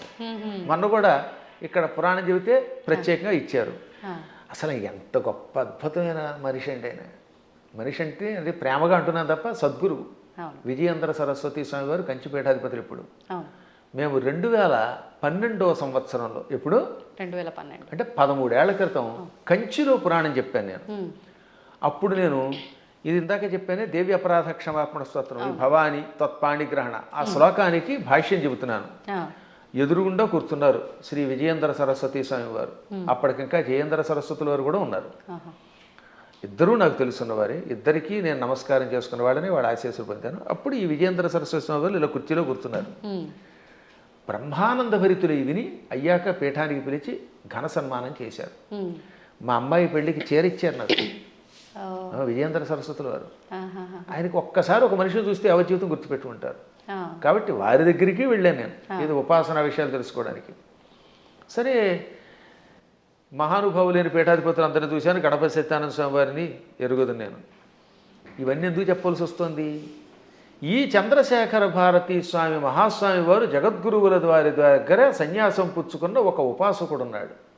ఆయనని ఎరగలేదు అంటే వాడికి శ్రీచక్రోపాసన గురించి తెలియనివాడు. వాడు శ్రీచక్రము గురించి లలితా సహస్రనామం గురించి వ్యాఖ్యానం తెలుసుకోవాలంటే తప్పనిసరిగా ఒక ఆయన్ని మనం తలుచుకోవాలి. ఆయనే శ్రీ తుమ్మలపల్లి రామలింగేశ్వరులు వారు. అటువంటి శ్రీచక్రోపాసకులు, అటువంటి సంస్కృత వ్యాకరణ పండితులు, అటువంటి మంత్రోపాసకులు చాలా అరుదు. చిన్నప్పుడే సన్యాసం పుచ్చుకున్న మహానుభావుడు ఆయన. మచిలీపట్నంలో ఉండేవారు ఒకప్పుడు ఆయన. ఆ తర్వాత శృంగేరి పీఠాధిపతుల దగ్గర సన్యాసం పుచ్చుకొని యావత్ ప్రపంచం పర్యటించిన మహానుభావుడు. ఎంత అద్భుతంగా రాశాడండి ఆయన. ఆ మహానుభావుడు కూడా బాలానందిని వ్యాఖ్య లాంటి వ్యాఖ్యలు రాశారు. ఆయన కూడా విషంగా అనే ఒక పాఠాంతరం ఉన్నది, కానీ మేము స్వీకరించట్లేదు. కారణం విశుక్ర ప్రాణహరణ వారాహి వీరనందితాయి నమః అనే స్వీకరించారు. ఇంకా భాస్కర్ రాయలు వారు కూడా విశుక్ర ప్రాణహరణ అని రాశారు. ఎందుకు రాయవలసి వచ్చింది? శుక్రము అంటే వీర్యము, రేతస్సు అని అర్థం. శుక్రాచార్యుడికి ఆ పేరు ఎందుకు వచ్చింది? ఒకప్పుడు శుక్రాచార్యుడు చచ్చిపోయిన రాక్షసుల్ని బతికించడం మొదలెట్టాడు. శివుడు చంపడం, ఆ చచ్చిపోయిన వాళ్ళు ఏం చేసేవాడినా మృత సంజీవని విద్యతో బతికించేవాడు. దాంతో చచ్చిన వాళ్ళు బతుకుతూ ఉంటే శివుడికి కోపం వచ్చింది. ఓరి కావ్య, అసలు శుక్రాచార్యుడు అసలు పేరు కావ్యుడు, కావ్య. అందుకే అమ్మాయికి కావ్యశ్రీ అని పేరెట్టండి అంటే శుక్రాచార్యుడికి సంబంధించిందా అని అర్థం అనమాట. సరే, అది పక్కన పెడితే కావ్య నా దగ్గర మృత సంజీవన విద్య నేర్చుకొని ఆ విద్య నా మీద ప్రయోగిస్తావా, నీవు నేర్పిన విద్య నీరజాక్ష అని అమాంతంగా శుక్రాచార్యుని మింగేశాడు. కడుపులో వేసుకొని ఆ తర్వాత ఇంక ఈయన లేడు కనుక, బతికించేవాళ్ళు లేరు కనుక రాక్షసుని చంపేశాడు. 1000 ఏళ్ళు ఈ కడుపులో ఉన్నాడండి ఆయన. ఈ 1000 ఏళ్ళు ఓం నమ శివాయ అని మంత్రం చెప్పించుకుంటూ మృత సంజీవన విద్య ఉంది కదా, అందువల్ల చావకుండా కడుపులో ఉన్నాడు. లోపల కడుపులో గుడగుడలాడుతున్నాడు ఈయన. మన వాడు కొంతమంది కాఫీ తాగితే గుడగుడలాడినట్టుగా కడుపు. ఒక రోజు పార్వతి ఏంటంటే ఆ కడుపులో గడబడ గుడగడ అంటే ఆ కావ్యుడిని మింగాను అనగానే ఆవిడ జాలిపడి, వాడు మరబిడ్డ లాంటి వాడే కదండి, వాడిని ఎంతకాలం కడుపులో ఉంచుతారంటే కొంతకాలం శిక్ష వేశాను, సరే ఇహ నువ్వు రమ్మంటున్నావు కనుక వాడిని బయటికి రప్పిస్తానని కావ్య నా చరమధాతువు నుంచి అంటే నా రేతస్సు నుంచి బయటికి రా అన్నాడు. నోటితో మింగాను, మళ్ళీ నోటితో బయటికి కక్కితే ఏమవుతాడైనా వాంతి అవుతాడు. వాంతి రూపంలో ఉన్నవాడు గురువుగా పనికిరాడు. కక్కిన వాంతి అశుద్ధం కదా అది. అందుకని శివుడు కూడా నా నోటితో కక్కని నిన్ను నా ధాతువు నుంచి బయటికి రా, అప్పుడు నా కొడుకుతో సమానం అవుతావు అన్నాడు. అప్పుడు ఆయన శివుడి యొక్క గుహ్య ప్రాంతంలో నుంచి రేతస్సు నుంచి బయటకు వచ్చాడు. శుక్రము తెల్లగా ఉంటుంది వీర్యము. ఈ లోపల శివుడి యొక్క వీర్యం నుండి బయటికి రావడం వల్ల అప్పటి నుంచి ఆయన కూడా తెల్లగా అందంగా శివుడిలో తయారయ్యాడు. అందుకని శుక్ర ఆచార్యుడు అన్నారు. అర్థమైందా? అలా శుక్రుడు అయ్యాడు ఆయన. ఇది శివపురాణంలో కాశీఖండంలో ఉంటుంది. నేను చెప్పాను కనుక చాలామందికి తెలుసు, విన్నారు. ఇప్పుడు శుక్రం అంటే ఏమిటనమాట? వీర్యము. అందువల్ల ఆయనకు శుక్రుడు అని పేరు వచ్చింది. విశుక్రము అంటే విపరీతమైన విశేషమైన అని అర్థం. వి అనే అక్షరమునకు ఆ ఒక్క అక్షరానికి విశేషమైన వికల్పమైన శుక్రము కలిగినవాడు. అంటే వాడికి విపరీత కామం, చాలా ఎక్కువ రేతస్సు ఉండేది. దాంతో వాడు ఇష్టం వచ్చినట్టు తిరిగేవాడు. ఇప్పుడు వాడు చావాలంటే ఏమవ్వాలి? ఆయుధాలకి చావాడు. వాడిలో ఉన్న రేతస్సంతా లాగేస్తే వాడు చచ్చిపోతాడు. అది వాడికి వరం. అందుకని వారాహి దేవత ఏం చేసింది? మొత్తం వాడి శరీరంలో మనం చూడండి, స్ట్రా వేసి డ్రింక్ తాగేసినట్టుగా తన కోరలతో, వారాహి దేవత తన కోరలతో వాడి శరీరాన్ని గుచ్చి వాడిలో ఉన్న వీర్యం అంతా తాగివేసింది. ఇక్కడ వీర్యం అంటే పరాక్రమము, రేతస్సు, రెండు అర్థాలు. వీర్య శబ్దానికి బలం అని కూడా అర్థం. అందుకే వీర్యము అంటే రాముడిలో వీర్యం ఉందంటే అక్కడ బలం ఉన్నదని అర్థం అనమాట. ఆ బలాన్ని, సత్వాన్ని తాగేసింది. అందువల్ల అక్కడ ఏమన్నాడు? విశుక్ర ప్రాణహరణ. విశుక్రుని యొక్క ప్రాణములను హరించిన, తాగేసిన వారాహి దేవత యొక్క వీర్యమునకు నందిత, సంతోషపడింది లలితది. ఇప్పుడు ఆ విశుక్ర శబ్దానికి ఈ వీర్యానికి ఇంటర్లింక్ ఇప్పుడు మీకు అర్థమైందా? ఆవిడ అక్కడ వీర్యమును తాగేయటం వల్ల ఆ వీర్యమునకు ఆవిడ సంతోషపడింది, ఆ బలానికి సంతోషపడింది. ఇక్కడ విషంగా రాస్తే ఈ రెండింటికి ఉన్న మంత్రార్థాలు, గూఢార్థాలు దెబ్బతింటాయి. ఎందుకంటే కొన్ని చెప్పడానికి స్టేజీ కాబట్టి చెప్పట్లేదు. కాబట్టి విశుక్రుణ్ణి చంపాలంటే వారాహి దేవతే ఉండాలి. అతని ప్రాణం పోవాలంటే లోపల ఉన్న వీర్యమును లాగాలి. వీర్యమును స్వీకరించడం వల్ల ఆవిడ కూడా వీర్యస్వరూపిణి అయ్యింది. ఆవిడ వీర్యస్వరూపిణి అయ్యింది కాబట్టి ఆ వీరత్వానికి ఆవిడ అమ్మవారు సంతోషపడింది. అద్భుతమైనటువంటి భావనలు తెలియాలంటే అక్షరము పరబ్రహ్మముగా ఉపాసించాలి. అందుకే అక్షరమును పరబ్రహ్మం అంటారు. అక్షర పరబ్రహ్మ యోగం అన్నారు. అందుకే భగవద్గీతలో కూడా మా నాన్నగారు చిన్నప్పుడు శబ్ద బ్రహ్మోపాసన చెయ్యాలి అని నాకు చెప్పారు. అంటే శబ్దం ఉరికే పైపైన ఏదో నోటికి వచ్చినట్టు వాగడం కాదు. ఏ శబ్దం వాడినా ఆ శబ్దంలో ప్రతి అక్షరమునకు ఒక అర్థం ఉంటుంది. అర్థం తెలుసుకుని ఉపాసించాలి. ఉదాహరణకి సముద్రము, సాగరము రెండింటికి తేడా ఉంది. అల్లసాని పెద్దన ఈ మనుచరిత్రలో ప్రవరుడు అనేవాడు ఏడుస్తున్నప్పుడు చింతాసాగరమన మునిగి అన్నాడు ఆయన. చింతా సముద్రం అనలేదు, సాగరం అని ఎందుకు వాడాడు? సముద్రం అన్నా సాగరం అన్నా ఒకటే కదా. కానీ రెండింటికి ఎంత తేడా ఉందో తెలియాలి. సముద్రం సామాన్యమైనది, చిన్నది. ఒకప్పుడు సముద్రం చిన్నది. సగరుడని ఒక ఆయన ఉన్నాడు. ఆయనకు 60,000 మంది కొడుకులు. ఈ 60,000 మంది భూమిని తెగతవ్వారు, గొయ్యిని చేసేశారు. ఆ గొయ్యిలోకి సగరుడి యొక్క మునిమనుముడు భగీరథుడు గంగను తెచ్చాడు. ఆ గంగ అందులో పడింది. దాంతో చిన్నగా ఉన్న సముద్రం ఈ సగరు పుత్రుల వల్ల తవ్వబడి ఆ సగరుని యొక్క మునిమనువుడు తెచ్చిన గంగతో పెద్దదయ్యి విశాలమైపోయింది. ఇవాళ చూస్తున్నంత పెద్దదయ్యింది. చిన్నదిగా ఉన్నప్పుడు సముద్రం, విశాలమైపోతే ఏమవుతుందన్నమాట? డెవలప్ చేయబడితే సాగరం. అందుకని అక్కడ అప్రాప్రియేట్ వర్డ్ ఏంటనమాట? దుఃఖం అలా పుట్టి సముద్రం ఎలా అయితే సాగరం అయ్యిందో అలా వ్యాప్తి చెందింది కనుక చింతాసాగరం అన్నాడు ఆయన. ఊరికే తోచిన పదం వాడేయకూడదు అక్కడ. మేము కావ్యాల్లో వాడేటప్పుడు అంత జాగ్రత్తగా వాడతాం. ఇవన్నీ తెలియాలంటే వాడికి ముందు శబ్దబ్రహ్మ మీద పట్టుండాలి, వ్యాకరణం తెలియాలి, ఏ శబ్దానికి వ్యుత్పత్తి ఏమిటో తెలియాలి, పురాణములలో విశేషాలు తెలియాలి, ఉపాసనలో రహస్యం తెలియాలి, మంత్రశాస్త్రం మీద పట్టుండాలి, శ్రీచక్రంలో నవావరణములో ఏ ఆవరణంలో వారాహి దేవత ఉంటుందో తెలియాలి, వారాహి దేవతకి ఎన్ని కోరలు ఉన్నాయో తెలియాలి. తెలుసా? మళ్ళీ వారాహి దేవతకి ఎడమ వైపున 5 కోరలు, కుడివైపున 4 కోరలు, కుడివైపునేమో 5 కోరలు, ఎడమవైపు 4 కోరలు ఉంటాయి. 9 కోరలు ఉంటాయి లోపల. అది కూడా తెలియదు కొంతమందికి. అన్ని మామూలుగా దంతాలు వేస్తారు. ఈ వైపు 5, అందులో ఒకటి ఇలా వంగి ఉండాలి, ఒకటి పైకి రంపంలో ఉండాలి, ఈ వైపు 4 ఉండాలి. ఈ కోరలతో ఉన్న వారాహి దేవతను ఉపాసిస్తేనే సక్రమంగా పనిచేస్తుంది. ఆ 9 కోరలే శ్రీచక్రంలో నవావరణ పూజ. అవే నవరంధ్రాలని మనకి శుద్ధి చేసి పెడతాయి. అక్కడ ఈ వారాహి దేవతకి ఒక్కొక్క దానికి ఒక్కొక్క బీజం ఉంది 9 కూరలకి అన్నమాట. అందుకే వారాహి వీర్య నందిత ఎయి అనంటే ఒకసారి ఎన్ని అక్షరాలు ఉన్నాయి? వారాహి వీర్య నందిత యై 9. అదనమాట. ఇప్పుడు అర్థమైందా? ఆ 9 కూరలు. వారాహి వీర్య 5, నందితాయి ఇక్కడ. ఇక కంఠస్థానంలో నమః అనే అక్షరం బీజం ఇక్కడ చేరుతుంది వారాహి దేవతకి. ఓంకారం ఊర్ధంలో ఉంటుంది. అందుకని ఓం వారాహి వీర్యనందితాయే నమః. మళ్ళీ వీటితో పాటు ముక్కులు, చెవులు, రంధ్రాల్లో ఓం ఐం హ్రీం శ్రీం అనే బీజములు, విశుక్ర ప్రాణహరణ వారాహి వీర్యనందితాయి అంటే ఆకారం వేసేటప్పుడు ఏ బీజం ఎక్కడ వేయాలో వేసి, ఏ కూరలు ఎక్కడ వేయాలో, ఎక్కడ ఏ బీజం ఉందో తెలుసుకుని ఉపాసన చేయాలి. ఇంత ఉపాసన తెలియకుండా తొందరపడిపోయి పాఠాంతరం అనే శబ్దాన్ని తప్పుగా ఉచ్చరించారు అన్నారంటే అది ఎంత ప్రమాదం. అందుకే స్టేట్మెంట్ ఇవ్వడానికి ముందు నీ అర్హత తెలుసుకో. వాస్తవం. లేదా ఫలానా చోటండి పరమాచార్యులు వారు ఇక్కడ పాఠాంతరం ఉందని చెప్పారండి, లేకపోతే ఇంకొక ఆయన ఎవరో ఇలా పాఠాంతరం ఉందని చెప్పారండి, తుమ్మలపల్లి వారు కూడా పాఠాంతరం ఉందనే చెప్పారు, లేదా ఇంకో పెద్ద ఆయన చెప్పారండి అని చెప్పాలి. పాఠాంతరం అనాలి, అక్కడ తప్పనకూడదు. అలాగే ఇప్పుడు ఇక్కడ మనకి దక్షిణాదిలో మంత్రానికి ఒక స్వరం ఉంటుంది, ఒక్కొక్క దానికి ఒక్కొక్కటి ఉంటుంది అనమాట.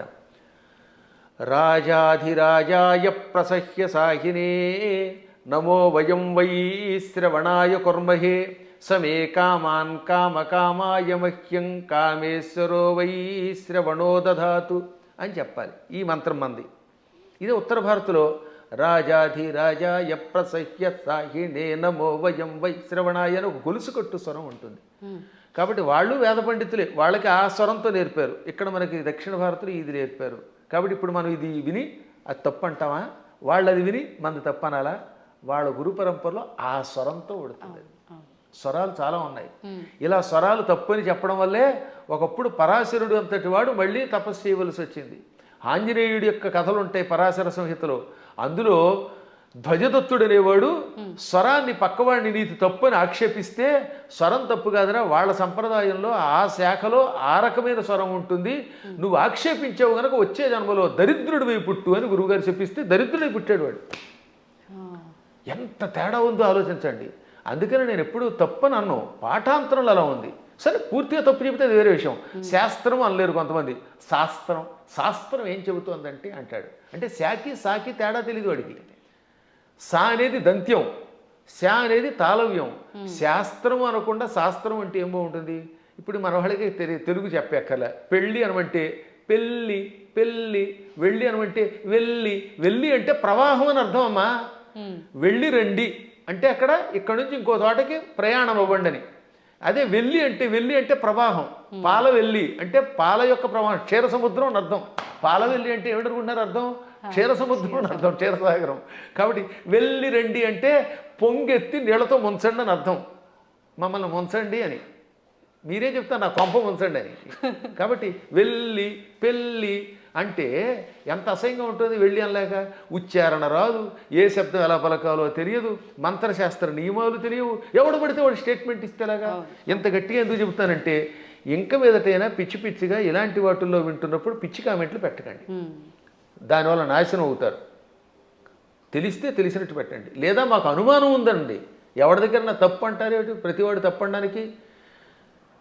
అందువల్ల లలితా సహస్రనామంలో అనేక భాష్యములు ఉన్నాయి. మేము కూడా ఐశ్వర్యయోగం అనే అద్భుతమైనటువంటి ఒక భాష్యం గణపతి సచ్చిదానంద స్వామి వారి యొక్క ఆశీస్సులతో రాసిపెట్టాం. దాన్ని భారతీ తీర్థ మహాస్వామి వారు కూడా సంతోషించి అంగీకరించి పీఠికిచ్చారు. హేమాహేమీరైన జగద్గురువుల యొక్క అనుమతితో రాసినటువంటి గ్రంథాలు.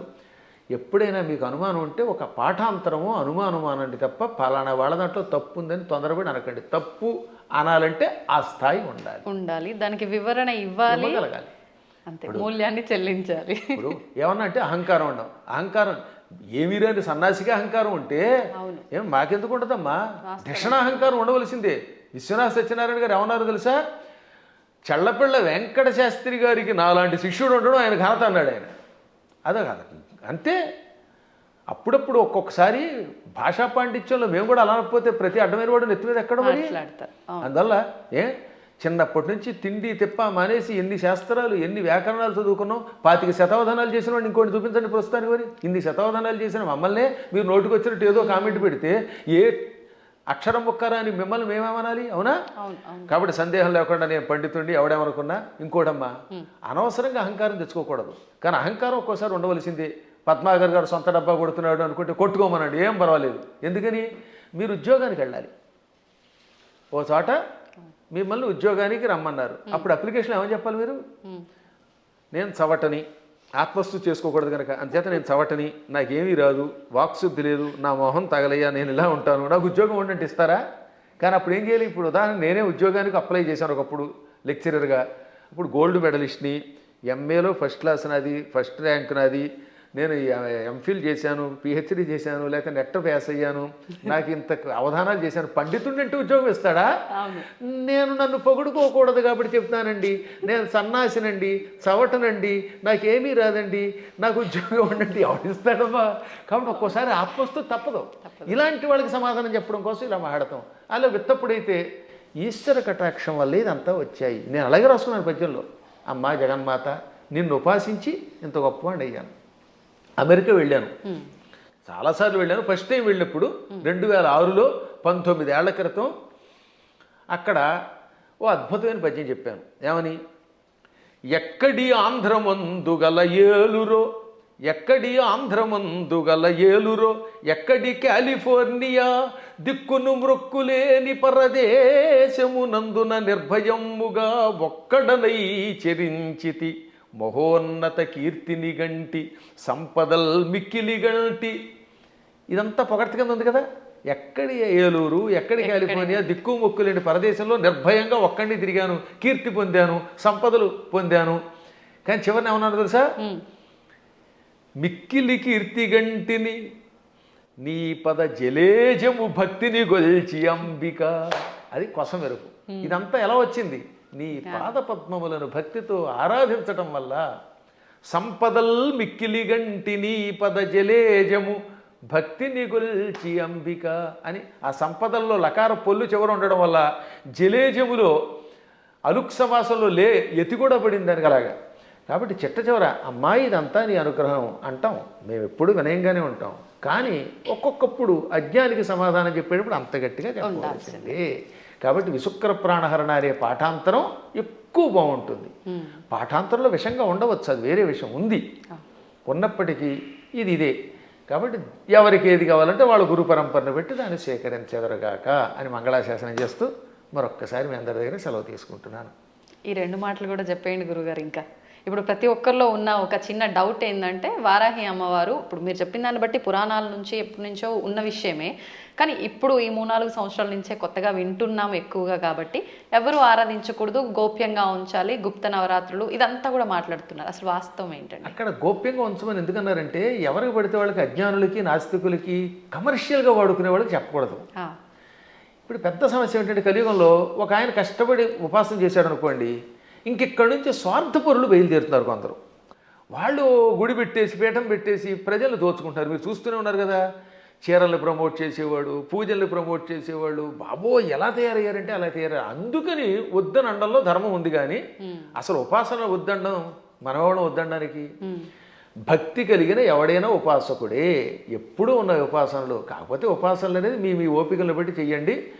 మోసగాళ్ళ మోసంలో పడకండి. ఈ విషయంలో మాత్రం మోసగాడు తయారయ్యారు, సందేహం లేకుండా.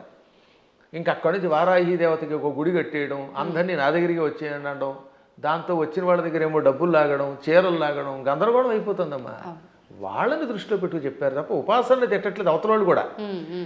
ఈ ఉపాసన పేరు చెప్పి వంచకత్వం ఎక్కువైపోవడం వల్ల వంచకులు దృష్టిలో పెట్టుకుని కొంతమంది వద్దన్నారు తప్ప, అన్నవాళ్ళు కూడా ప్రజల యొక్క బాగుని దృష్టిలో పెట్టుకున్నారు కదా, అది మంచిదే. నిజమైన ఉపాసకులు ఆడంబరం లేకుండా ఉంటారు. ఇప్పుడు ఎప్పుడైనా నేను పూజ చేశాను, ఒక్క పూజ బయట పదే చెప్పుకుంటా, డబ్బా కొట్టుకుంటాం, కొట్టుకోం. అత్యవసరం వస్తుంది ఒక్కోసారి. అలాంటప్పుడు చెప్పాలి తప్ప వీటితోటి అవతల వాళ్ళ దగ్గర డబ్బులు వసూలు చేయడం, వాళ్ళు మోసం చేయడం తప్పే. కానీ వారాహి ఉపాసన ఎప్పటిది కాదు, యోగ యోగాలుగా బ్రహ్మాండ పురాణంలో ఉంది. బ్రహ్మాండ పురాణం వ్యాసుడు రాశాడు, కొన్ని వేల సంవత్సరాల క్రితమే ఉంది. అవి కూడా కాదంటే అది వాళ్ళ కర్మ. సంతోషం అండి. మంచి అంటే ఒక నిర్ధారణ అనేది జరిగింది ప్రతి ఒక్కరికి కూడా. అంటే పెద్ద పెద్ద జ్ఞానులు యోగులే వారాహి అమ్మవారిని ఆరాధించరు, మీరెవరు ఆరాధించడానికి అని ఖచ్చితంగా చెప్పే వాళ్ళు ఉన్నారు ప్రస్తుతం మీడియా ముఖంగా. అసలు లేదు అందరూ ఆరాధించేవాళ్ళు.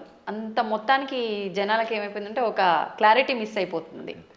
సంతోషం గురుగారు, చాలా మంచి విషయాలు తెలియజేశారు. ఇంకా సమయం ఉంటే ఇంకా మాట్లాడాలని ఉంది కానీ ఇప్పటికే చాలా సమయం అయిపోయింది. మీ అనుమతి ఉంటే మరొకసారి మరొక వీడియోలో తప్పకుండా మంచి విషయాలు మాట్లాడుకుందాం. ధన్యవాదాలండి. తవ్వండి, తవ్వుతున్న శివలింగం సరే దాన్ని అట్లా కప్పేసేయండి, చూపించదండి. Krishna is there. మూర్తి పూజ కాదు, సాక్షాత్ బ్రజేంద్ర నందన భగవాన్ ఉన్నారు మూర్తిలో. ఏమీ ఆశించకుండా ఆరాధించే వాళ్ళు కూడా ఉన్నారా ప్రభుజీ? నిజమైన భక్తి అంటే మనకు తెలియదు కాబట్టి